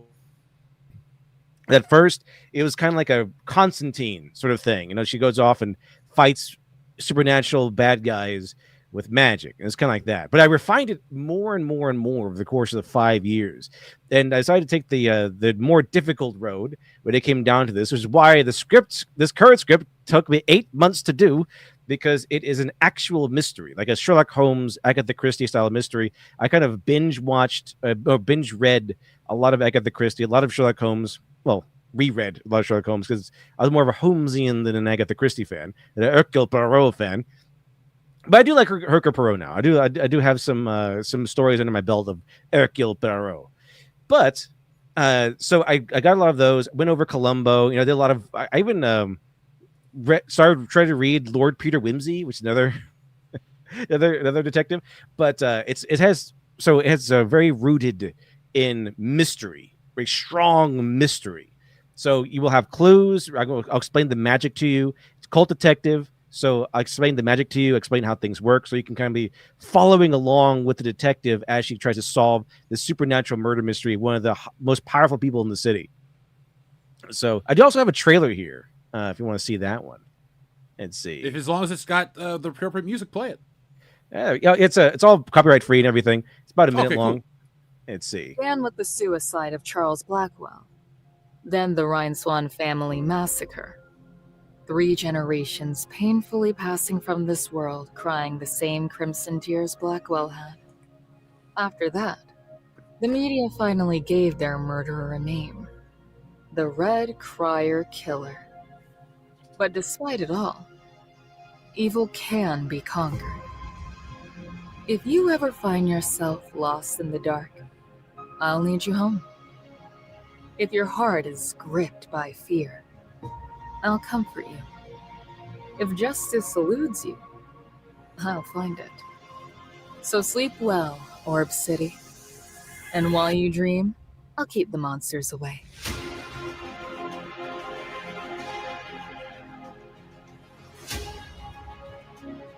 There it is.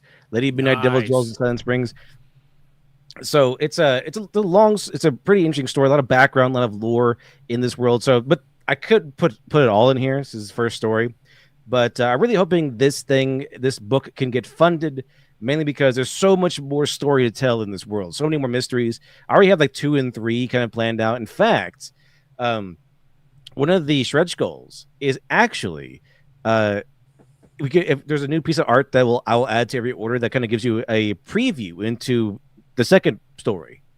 But first we got to get funded first. I calculate everything down to the penny and the dollars, and this is unfortunately the minimum amount I need.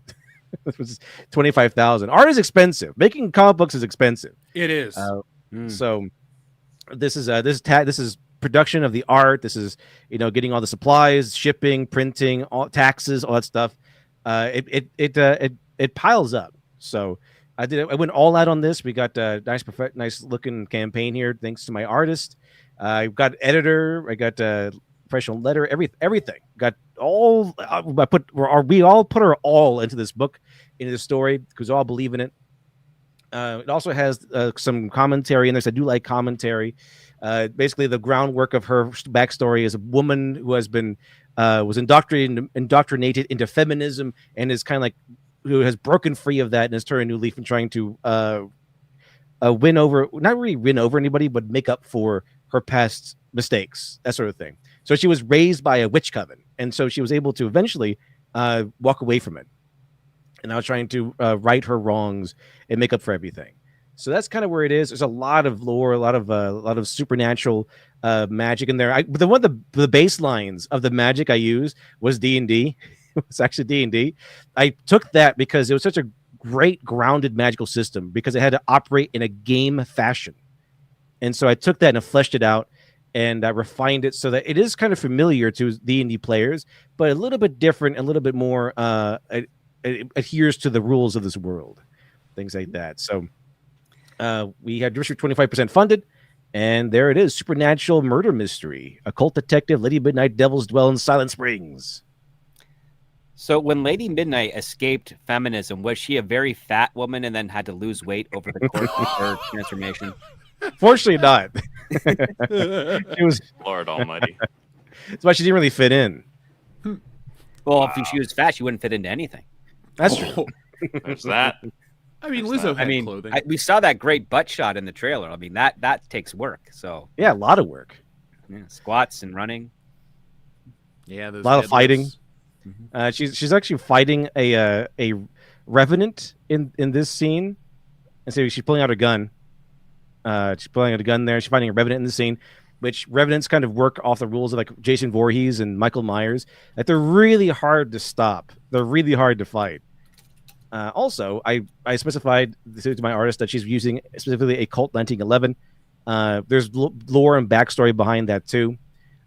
Witches historically grow plants. They do a lot of things with nature, and they brew potions, like the historical role of witches. And so one of the things I did add was that she smokes because she's a detective. I think detectives should smoke. It's just how it goes. But I couldn't put it in this one because it didn't become relevant. But she smokes her own blend of herbs that give her more subtle protections against spirits and demons, things like that. So it's like every single thing in here has like a little bit of lore and reason behind it. It's 5 years of work and 8 months on the script that I wrote, rewrote, then scrapped and totally rewrote, and then rewrote again. So a lot of work went into this one, and really hope to get it funded so you can enjoy. Dude, right you're going to. Folks, make sure you check out Literature Devil's work. It looks great. I mean, I'm excited for you, man. I remember we had you on for the original, was it Dr. Alpha, right? Yeah. The Dr. Alpha, Miracle Child, and then my sequel, Dr. Alpha, Dead Man's Lullaby, which people really liked because I learned a lot of lessons by the time I wrote that one. People tend to like that one a lot more in general. Now, folks, we have one more thing to tell you about. I keep talking about how I'm done with Stealing Solo 2, The Farce, Power of the Farce, not The Farce Awakens. This book is roughly the same size as the original Stealing Solo. It follows up the first book. If you've never heard of my book, Stealing Solo, it's about a group of disgruntled Star Wars fans who kidnap Harrison Ford and force him to remake Star Wars in their basement. This time, spurned on by the jealousy that Harrison Ford receives in his kidnapping, Mark Hamill kidnaps the kidnappers in an attempt to regain relevancy. It is a nut. He's a nut in this book. He's essentially the Joker. I have a couple Killing Joke homages. The book is dark literally. It's got a lot of dark humor, but it's also very funny, and it's got a lot of absurd shit. Like, for example, this is terrible to show off my phone, but like we have Dion as the green titty. That's terrible. I can't even show that. Hold on.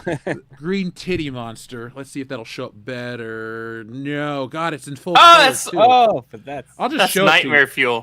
Oh, that thing. Okay, it's a green titty monster. Oh, the return that Last Jedi. The thing is, the green in milk. this story, to regain his relevancy, we have to remake that one. And so Dion will be the green milk monster. I'll be Rey, and Kendo is Kendo Ren. I wish this would show up better on camera because I haven't put this on my computer yet. These are from the colors, but like I have to dress up as Rey, and it's really unappealing. Guts out and everything, and Kendo Ren's hilarious. But folks, I'm really not trying to show this yet because I want to do a trailer and get everything presented. But this one's a lot of fun, and you'll be able to get a lot of cool stuff on the campaign. We're going to ship it worldwide. We're going to offer all kinds of perks, and I'm looking into custom-made figures, blind bag style. So be on the lookout for Stealing Solo 2 this year. This book, like I said, I'm done. That's why I took all these Tuesdays off to finish it. I wasn't hanging out with Maury or doing anything like that. I was actually working on this book each and every day. It's done. If you bought Wokebusters earlier in the year, you're like, dude, you already put out a book this year. Technically, yes, I did. But I wanted to get this story out too because I want people to come to me. Every year, we're going to have new books out. I write them, I draw them, I do it all. I do all the production. Literature Devil, I understand what you mean when this shit is expensive. These books are not cheap to do. Luckily, I can wear 2 hats and do most of the heavy lifting myself. But we're getting it colored professionally, then we're going to get our letterer on it, and like I said, this book will be done, probably 100% done before Halloween, and we'll have the campaign before that. And then all it is we're just waiting for it to get printed and shipped to you directly. So, I will have a better push, I will have a better pitch, and I will have more information for you guys in the coming weeks. But make sure you look out for the sign-up. I'm going to be dropping a generic sign-up list. I also have a ton of people who bought the first book that are going to get information about this book as well. But that's all. And you still have a handful left of the first one that you can tack on for like a catch-up pack too, right? It'd be probably pretty limited. But yes, there will be a couple catch-up packs. There will be a 2-pack where you can get the new book and the original book. Then there's going to be the Stealing Solo bundle, which is honestly, there are 14 of these. So you're going to want to get these because I have had Stealing Solo the box printed. And you're going to get, also, there is I don't have it in this office, but I have a really rare version of Stealing Solo. It's a sketch cover variant. All of that stuff's going to be available. So if you've never purchased any of these books, I was backer number 1 on Wokebusters. You were. Just you wait. You will be able to get, Andrew, a super rare, literally there are 14 versions of this box that exist. I'm not going to be taking it back to print because you talk about expensive shit, man. For the Phantom Menace edition, I sunk so much money into that to make sure we had, magnets, stickers, posters, shirts. We're bringing back the shirts, don't worry. But I don't want to keep throwing information out, you guys. I want to bring you some awesome world-class content this year. So the first book is a 6-figure book. Let's break that record. I got a number written down. I'll tell you that number. And I have all kinds of excellent stuff to bring you. We're doing every 100 books, a new tier, a new perk. Magnets, stickers, and, once we get to certain goals, I did tell the guys if we hit a really ridiculously high number, I would take the WCBS guys on a drinking trip to Europe. So we'll broadcast the whole thing. Yeah, we're talking that kind of shit because, we're going to do it world class, guys. So join us in the coming weeks for more Stealing Solo, The Power of the Farce. And then look out for Frankenfisher next year. I may or may not have already started that one.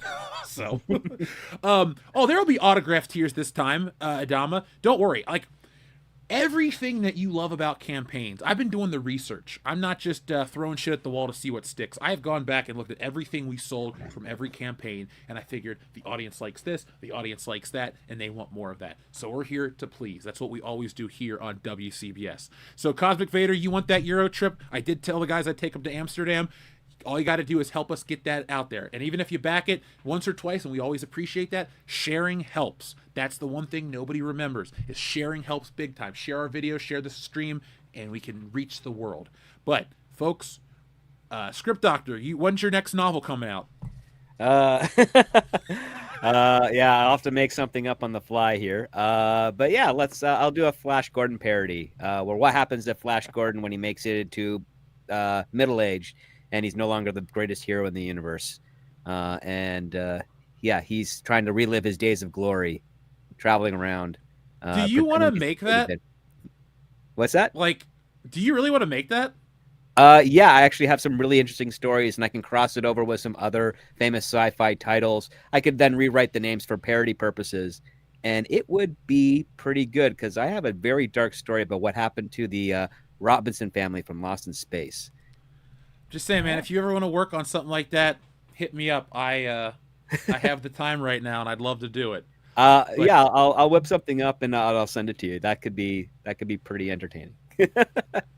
So, folks, thank you for spending your Tuesday night with us here on the channel. We have read all the Super Chats, I believe. We're all caught up. And we all have to get ready for a very early Wednesday morning. Andrew, Script, Literature Devil, Aaron, we know you're out there listening in the ether. Thank you guys for joining. Folks, this is just one step in our new, I won't even call it rebranding, but we're bringing you new stuff each and every week to the channel. And we have a new series of videos that are coming out really soon. So be on the lookout for those. I think my calendar says Friday will be the first of some new evergreen content here on the channel, because I don't really want to chase the news. I want to bring you world-class stuff that you can watch now, 5 years from now, and hell, when your kids are old enough, they'll watch it because they're world-class too.